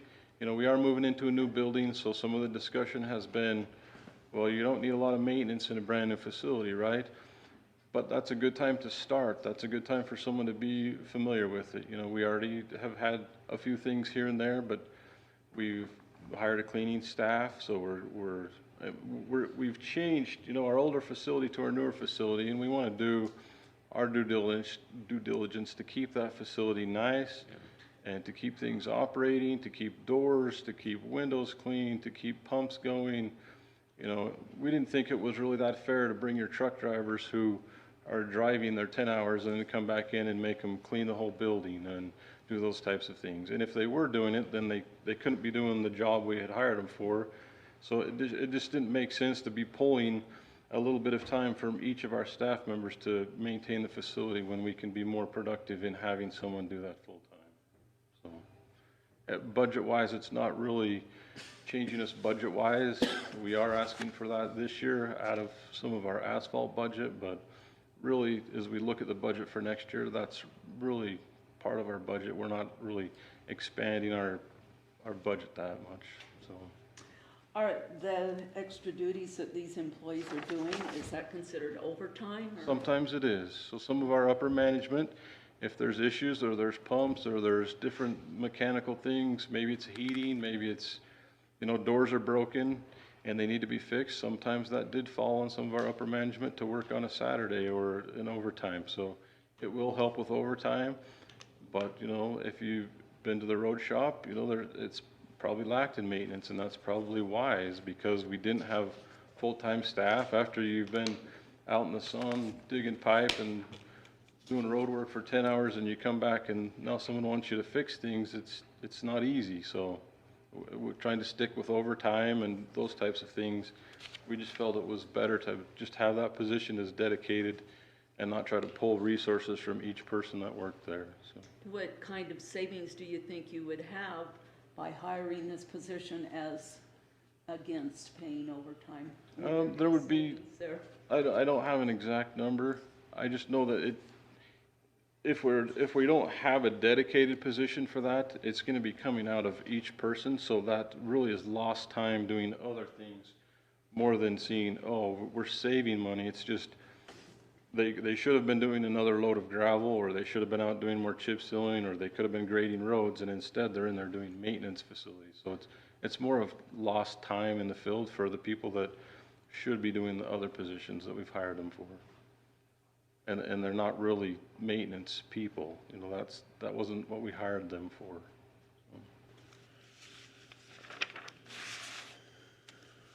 Thanks, Matt. Appreciate that.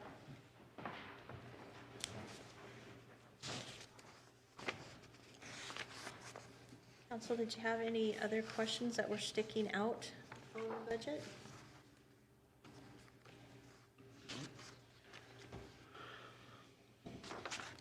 I had a question, and our clerk has left, but I was concerned because I remember there was a very big need last year for us to budget equipment for the elections, and now I see that this budget wants to take money out of that to use for employees, seasonal employees, and $11,000, and that wasn't what we initially intended, and that concerns me if there's going to be coming back and saying, hey, I need more money for equipment. I don't understand why the equipment wasn't purchased. I had assumed that we gave them the money and that was gonna be purchased right away. So I'm a little confused by that one and wondering about it. Well, Madam Chair, there's a lot of questions here. If we don't pass this budget amendment tonight, is that going to impact the sheriff? We can. Do this? We We can can pass some of it. Yeah, maybe. we can divide the question, and we can take out the part that's the sheriff and save the rest for next time. That would be good. Yeah. I think so too. Could do it. That's the procedure. We can do that, or is there other things in there, like maybe another civil deputy attorney was in here, right? Yeah, yes, it was. And that's one we've talked about in the past, and I think that's one where we're talking about. Right here. We recognize that need. So maybe we can pull that out as well. Yeah, you can make a motion to divide the question and take out anything you want to be approved tonight, waive the rules, and leave the rest for next time. But we haven't got that far yet on the agenda. And if you'd like, if you have questions about any of these items, you can email me and I can make sure that next time we have an answer for you, or we can meet. In fact, that might be a good idea. Let's each of us compose our questions and then send out an email so that everyone else can read what the questions are, and Bryce and Dave and Philip and others involved in this process can see specifically what the questions are and be prepared to address the answers to them.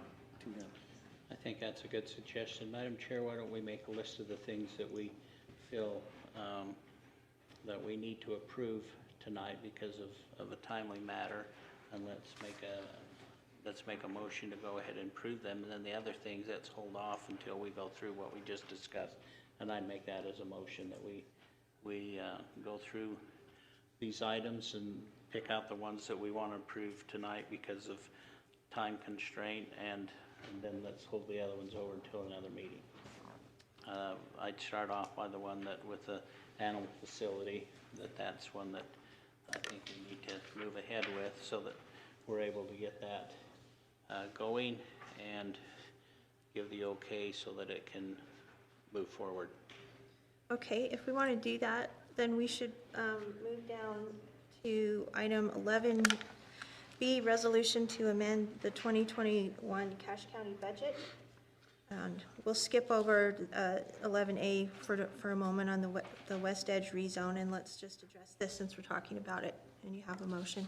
Okay, so you're proposing a motion to divide the question, which means that you take out, procedurally, you take out parts, you divide what you're talking about, so. Take out departments, is that Take what out the parts you want to approve tonight and leave the rest until the next time, so. Correct. That would be 1.2 million is right here. So the animal facility, want approval? Okay, Okay. Anything else? anything else you want on there? We talked about the deputy attorney. The deputy attorney? Yeah. Okay, I think we should approve that at this time. I think the rest of it can wait. Yep. So just those two items, anyone want to add anything else? okay, so what we'll do, so I take a motion and a second. I'll second. And what we have to first do, I know procedures are they're important though. We have to vote that we're gonna divide the question and then we will actually vote on the question. So the motion is to divide the question, waive the rules, and approve the animal facility and the deputy attorney, leaving the rest of the budget opening for our next meeting. So we're just voting on whether we're going to divide the question. All in favor of dividing the question, say aye. Aye. Aye. Any opposed? Okay, so that motion carries. So now we're going to vote on the actual question. So the question that we are considering is a motion to Madam Chair, waive the rules, yes? you had one motion and second, and you took one action. You probably ought to have another motion and second to now take a second action. Well, it actually, Or is it all just it's one all action? together. Yeah, it's all together. Thank you, though. So then we're voting on whether to approve the animal, the motion is waive the rules and approve the animal facility and the deputy attorney while leaving the rest of the budget opening until our second meeting in June. Are we all clear on that? Yep. Okay. All in favor, say aye. Aye. Any opposed? Any abstention? Motion carries.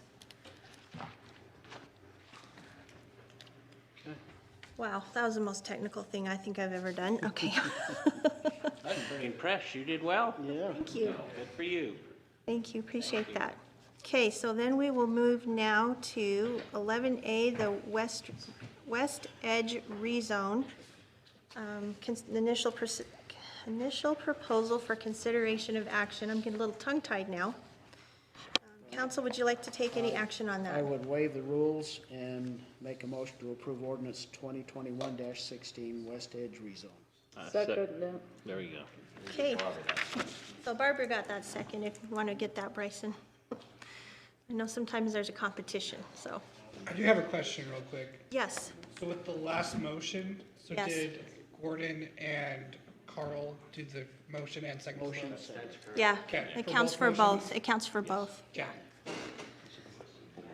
Okay, so it's been moved and seconded to approve ordinance 2021-16, the West Edge rezone. All in favor? Aye.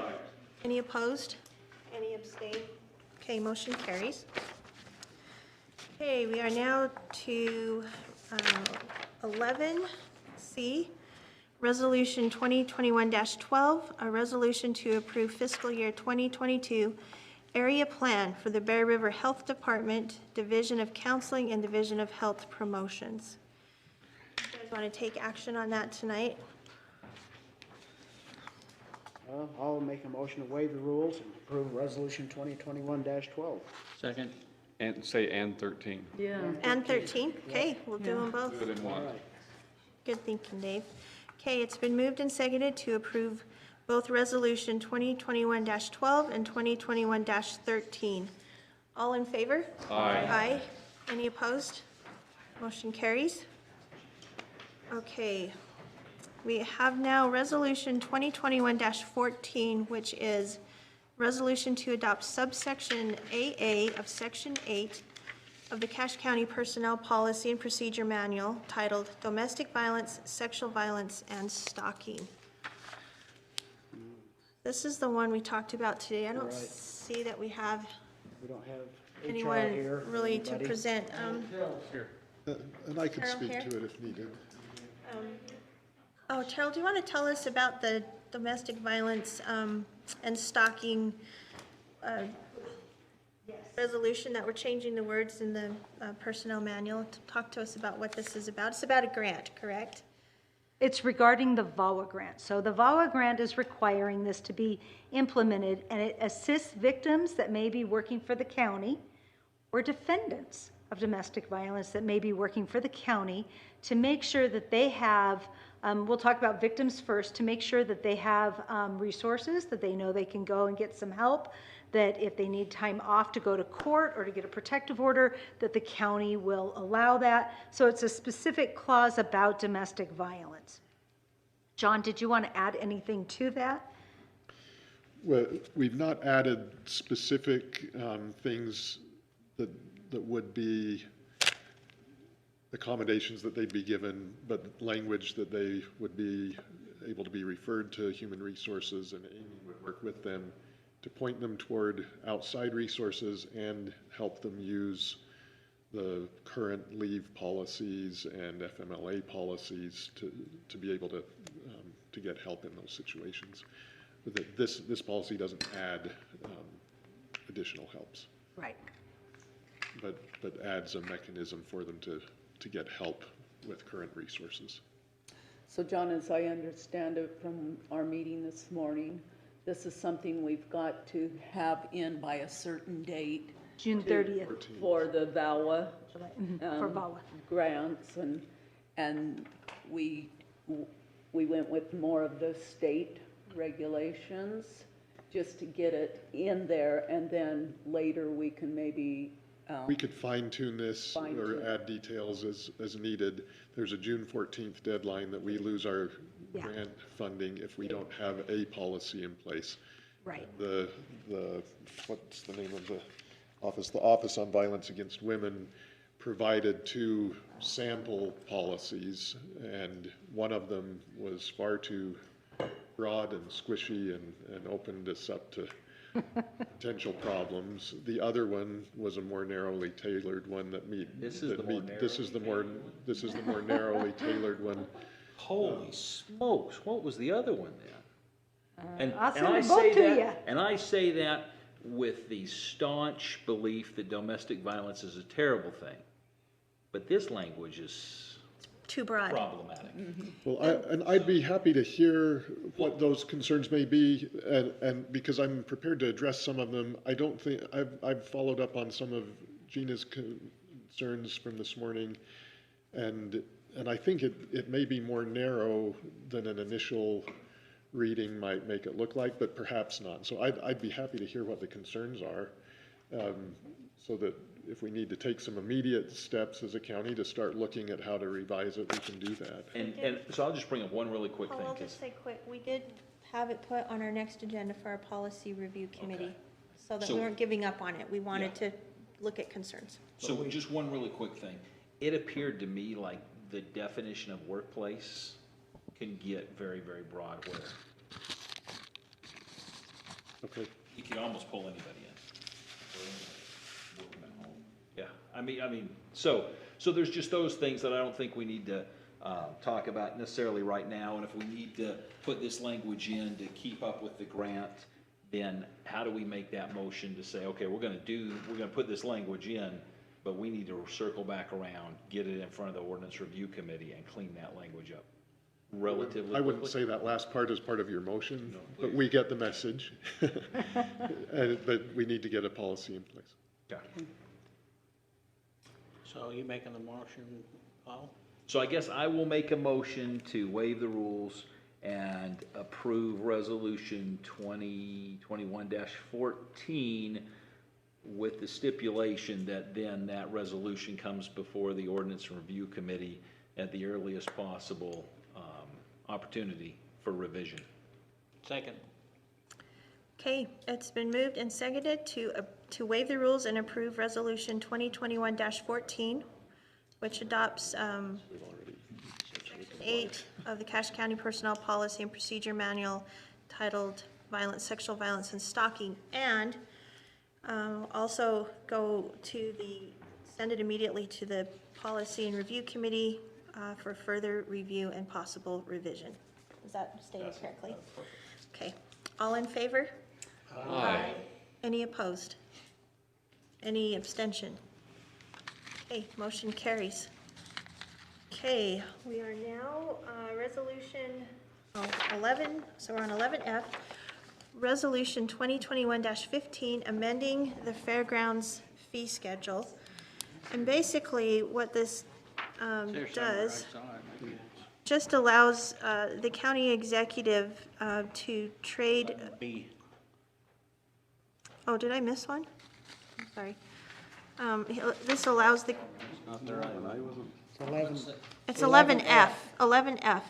It allows the county executive to negotiate a contract for items of equal or greater value as reasonably determined by the county executive in lieu of a designated dollar amount in the fee schedule. So if you, for instance, if you wanted to trade being a sponsor of an event, you could waive the fee schedule and let us sponsor it and get the things as part of that sponsorship. That's just an example, but that's what this does. It allows a trade, the county executive to do a trade, negotiate a contract for a trade. Well, it makes Is that- sense.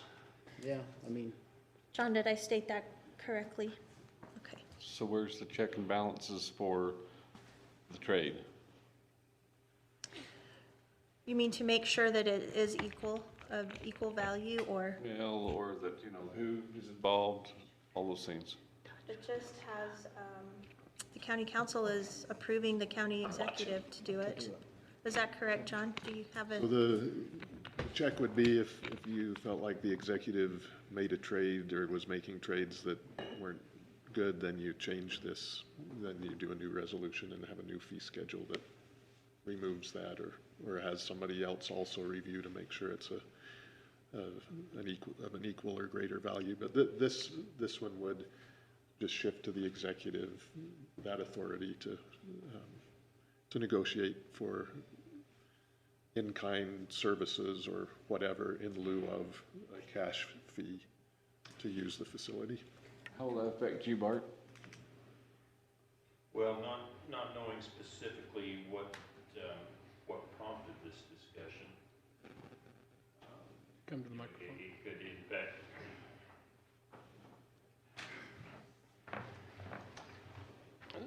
So not knowing exactly what prompted this discussion, I suspect it'll have a bottom line on revenues, but, you know, as long as it's understood by both the council and the executive and the finance office and everyone involved in the budgeting process, that we've lost dollars on our bottom line on the revenue side, you know, I don't really see a problem with it. So is that tracked each year?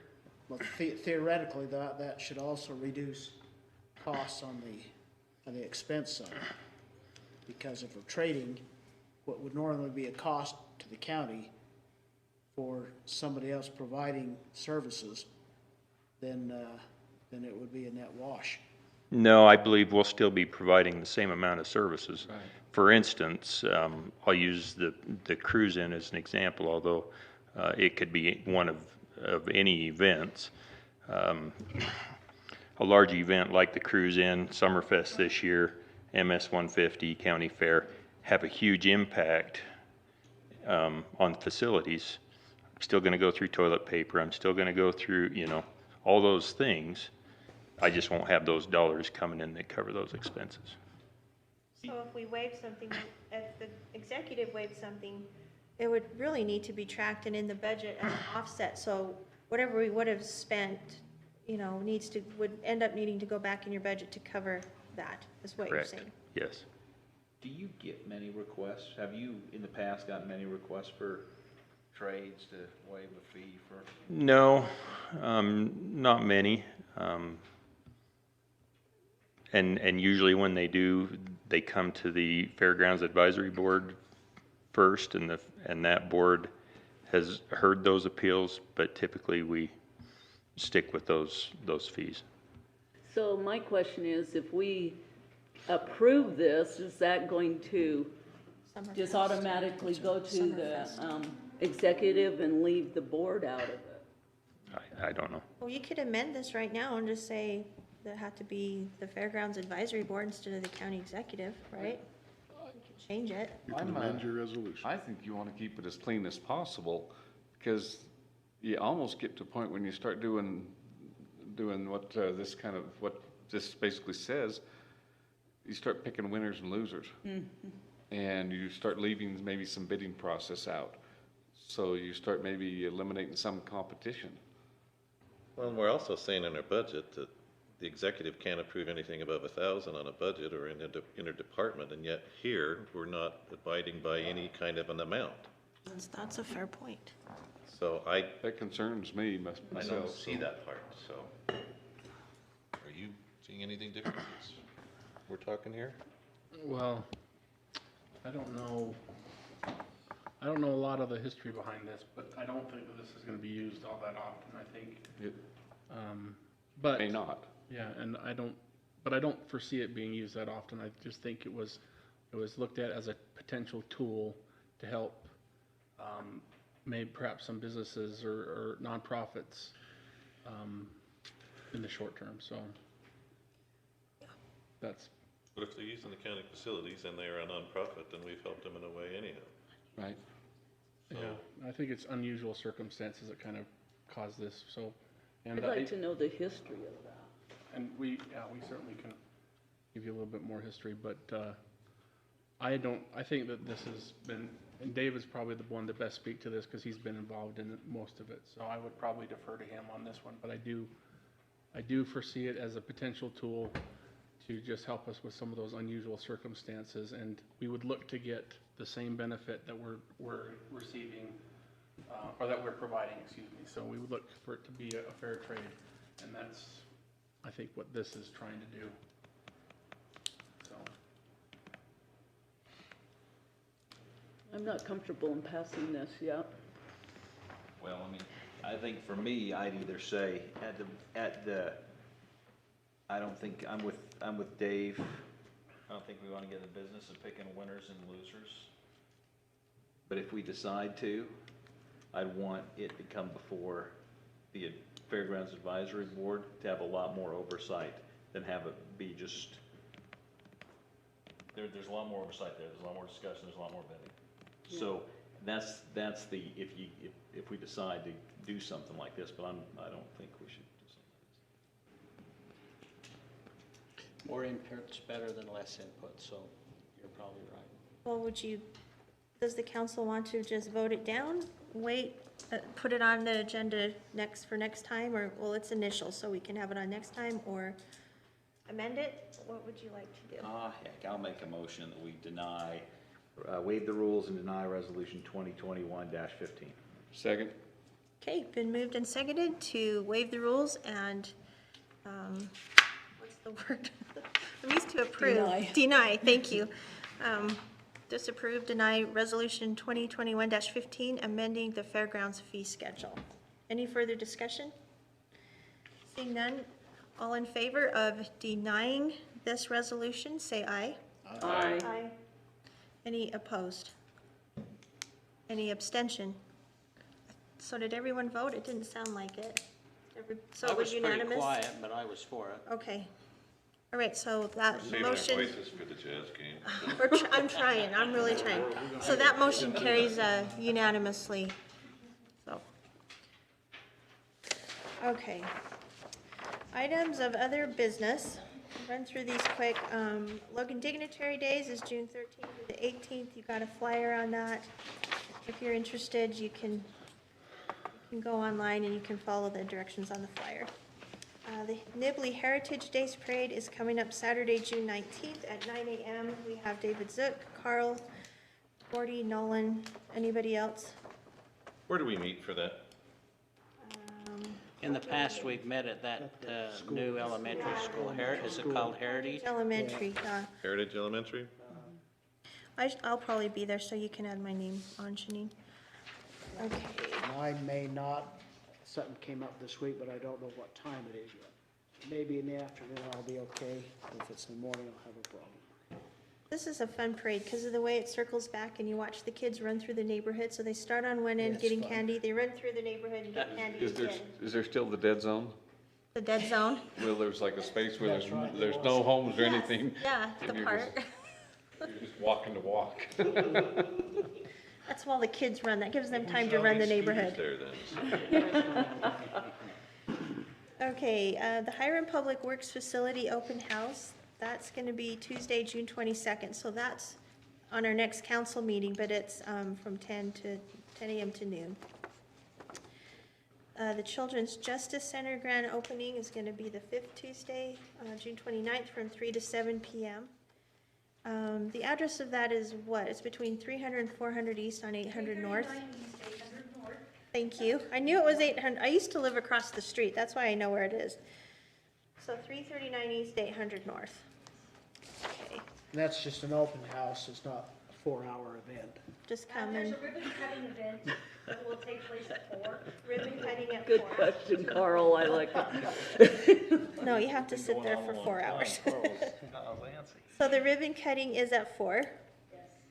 Okay, thanks, Carol. That's exciting. I'll be excited to see that.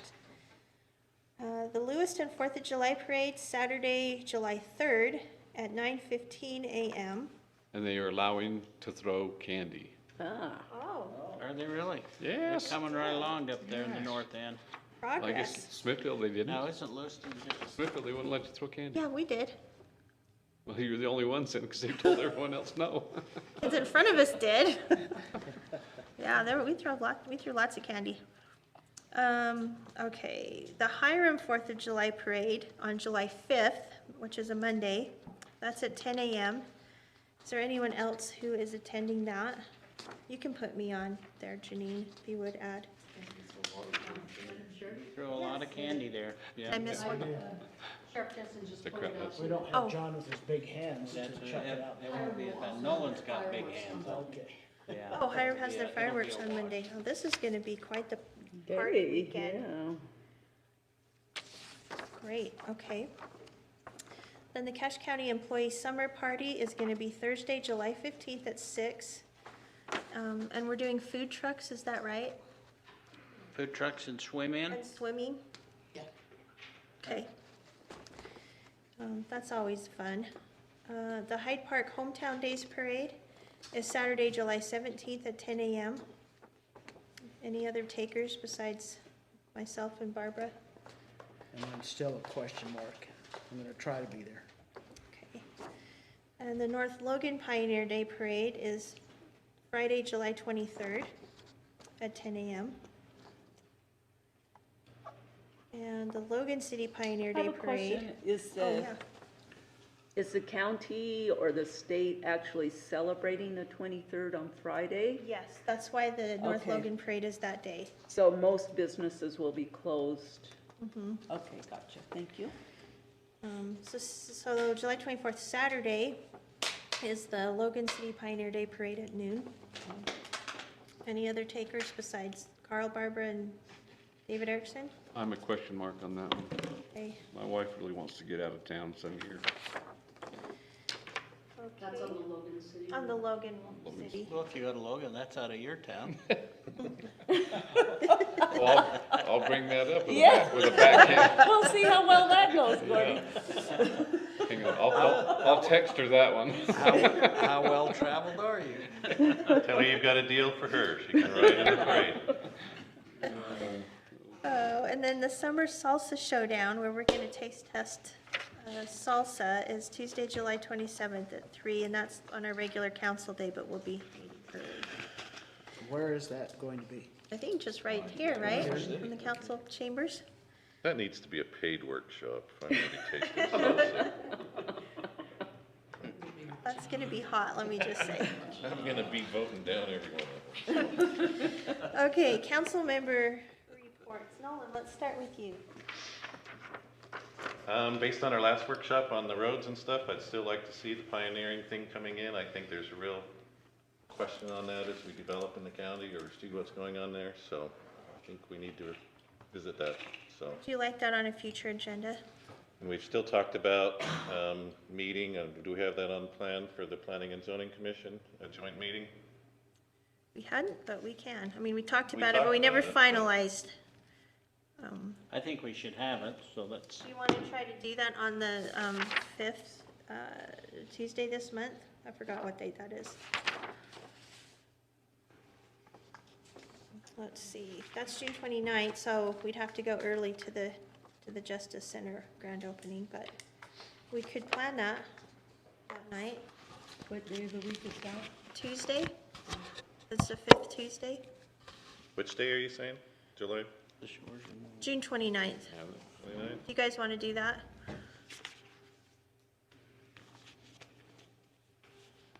Meet Not at- particularly, but okay. Will you do it? I don't know what to ask. Everyone always says no, no matter what. How many of the planning and zoning would be available then to see where they work? So they've just got a new one on there, Melinda Lee from Yeah, Hyde Melinda. Park. Melinda and I went to high school together, just for the record. Go Lancers. But we've also got another one who wants to step down, and we need to fill that one. He is quite anxious of stepping down, so. I don't know, I just think it would be good to coordinate with them on what we're seeing as a vision for what they're doing. Well, if that day's good for you, we can check with P and Z and see if that'll work for them. Okay? Okay. another thing that might help is if the Planning and Zoning Committee would maybe put some questions to us of things that they're not sure how we feel that might be something that we can address. Would that be something we'd like to do? It would be. I got hit hard this week about a decision that was made and the 300-foot rule of noticing citizens. I think that needs to be viewed because there's a lot of people very upset that they weren't notified, and yet they're involved on this situation that will really impact the roads and citizens and all around there. So lots of citizens really upset that they're not. And I agree, it's posted in the Herald Journal and everything else, but how many people take the Herald Journal anymore? That's right. Not many. Not many. So I think we're missing some of these notices to the people. Now, planning and zoning, they deal with, basically that is the unincorporated area. Yes. And it concerns me a little bit to have people on there that do not either live or have property in the unincorporated area. And they're having, and, you know, they're declaring, making policy accordingly. I guess they're not making that gives me policy, heartburn. they're interpreting. And I talked to Mr. Zook about that because he's like, well, I think every region that we cover should be covered. District. But, and that's true too, because, well, there's just a lot of decisions. You got the CUPs, you got subdivisions, you got those things, and, I have an incorporated county in my district. It's, you know, it's really small, but it's there. I mean, this I'm last one, I got talking- a lot of citizens and I'm calling talking me. personally, the person that is on there needs to have some, Oh, the person. you know, to be qualified. They, you know, you can have people just within cities, you know, basically Making policy telling for landowners what you can and can't. They're going like, whoa, whoa, whoa, whoa, whoa. Yep. You Can I comment on that? Yeah, please. For the legislative type decisions, which is zoning primarily, the planning commission gives a recommendation, and then you all make that decision. And not all of you live in an unincorporated county, and yet you're making those zoning decisions. It's true.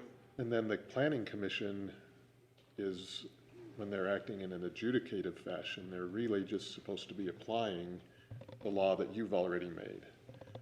And so I don't view that as much a concern, but the public doesn't understand that. And this situation from last week that Nolan's talking about, you could have had 40 more people come in here concerned, and their concerns, the law calls a public clamor. The planning commission's not allowed to say, well, there were 40 people against this, so we'll vote it down. No, they have a set of legal criteria that they're to look at and say, here's the facts, here's the law, can we grant this CUP or not? So it's a little more nuanced than the public understands, certainly. But I think that that point that you and I discussed needs to be one of the points we talked with the planning and zoning, because I really think that's an issue there when it talks about the area surrounding changing that environment or its vicinity. I mean, that's debatable, just like you said. It could have gone the way Commissioner Sands and I thought about, or the way the others, but there needs to be drilled down on there, because there are some citizens who are very pointed on that, because that passed, and yet then that brings up the case too, how well-trained or what is based on the Board of Adjustment when that goes to the hearing to the Board of Adjustment, and that point will be discussed.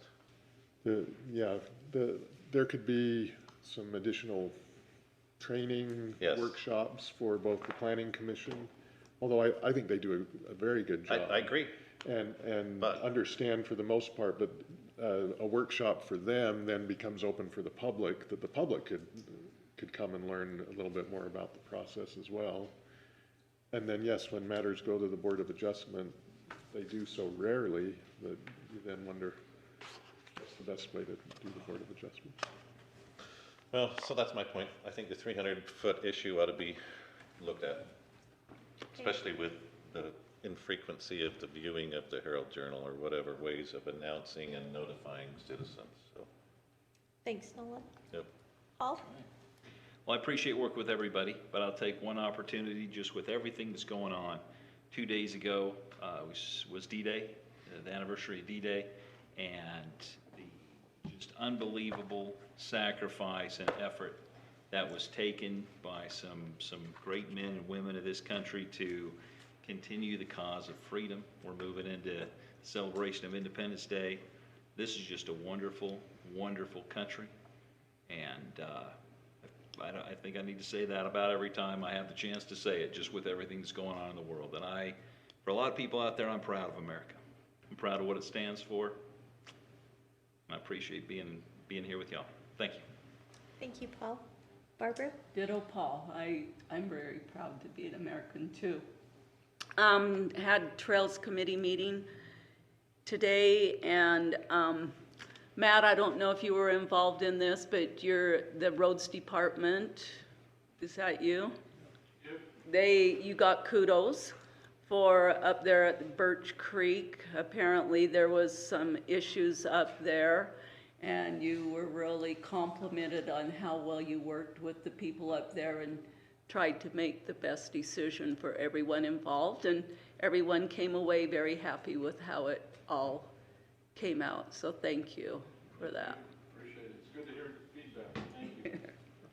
And with that, I think the trails impact our county roads heavily as well. So, I mean, yeah, we've got issues on that we're dealing with, and I don't know how we resolve that because, I mean, I think I talked about that up in Mendon. 45 cars parked at that trailhead the other day. My wife went up there over Memorial Day and hiked it, and that's what her report was I don't know if she said she was in the 30s on her report, just no place to go. And you know, I farm on that road, and you could probably grade that twice a week, and it'd still be a bad road. Yep. And of course, there's no parking up there. Make it a toll road. Busy. Carl? Thanks, Nothing Barbara. really. It was kind of fun. We had our Airport Authority Board meeting on Thursday and talked about the resurfacing of the runways and things. And then there was a news report last night where a reporter was up here reporting about what the Logan Cache Airport was doing and the resurfacing. And I've never seen a news media come up here and read a report on something like that from Cache County before. So that was kind of fun. Thank you, Carl. That means you're doing a really good job on that committee. Oh, yeah. Yeah. I was certainly influential in having that. I'm just excited that we're able to have the parades again. I think that's part of the county, and of course the council gets involved in them, but it's more the people that are able to come and be along the sidelines and enjoy each other's company, and usually there's a lot of patriotic stuff going on in the parade. Our sheriff's office is there, the fire departments are there. It's just a community activity. We missed it last year, and I'm excited that we can do it this year. That's all. Thanks, Gordy. Dave? There is a new Cache Valley Bigfoot book that was just purchased for the Visitors Bureau for $43. It'll be a #1 seller, so everyone get in there, I guess. I look at these, and then, by the way, the assessor's office is more conservative than the development services.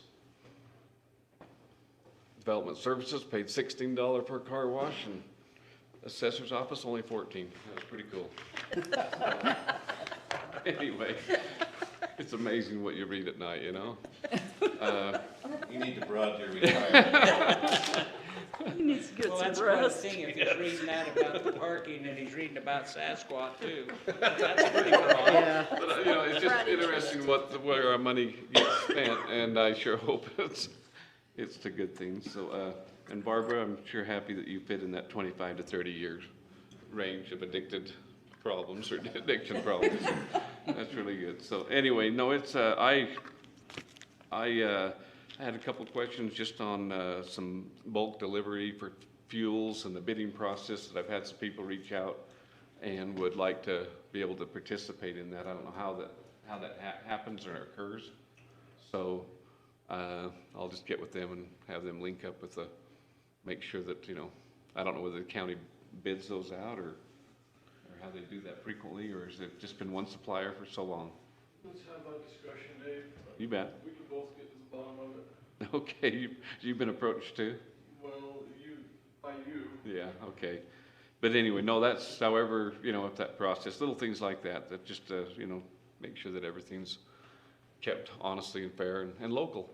So, that's all. Thanks, Dave. And I don't have anything, and so seeing no further business, oh, wait. You all spent a few minutes in there eating in between meetings. Did you notice anything different? She pointed it out to me, I did. the picture. Oh, the picture, yeah, I forgot about it already. I noticed the picture today. Oh. I noticed I didn't look very good in it, so. I thought that was the old one and drew a mustache on. Thanks for doing that, Janine. Yeah. I can Just went up to the. exit through there and look at it. You know, Janine, to go along with that, when I took that picture to Clerk Zollinger, she was touched that she was able to receive that picture of all those different, well, it was framed, but it was all the different years that she had served in the councils, and she was really pleased with that. Thank you. Okay, without further ado, we're adjourned. Well, thank you all. Thank you.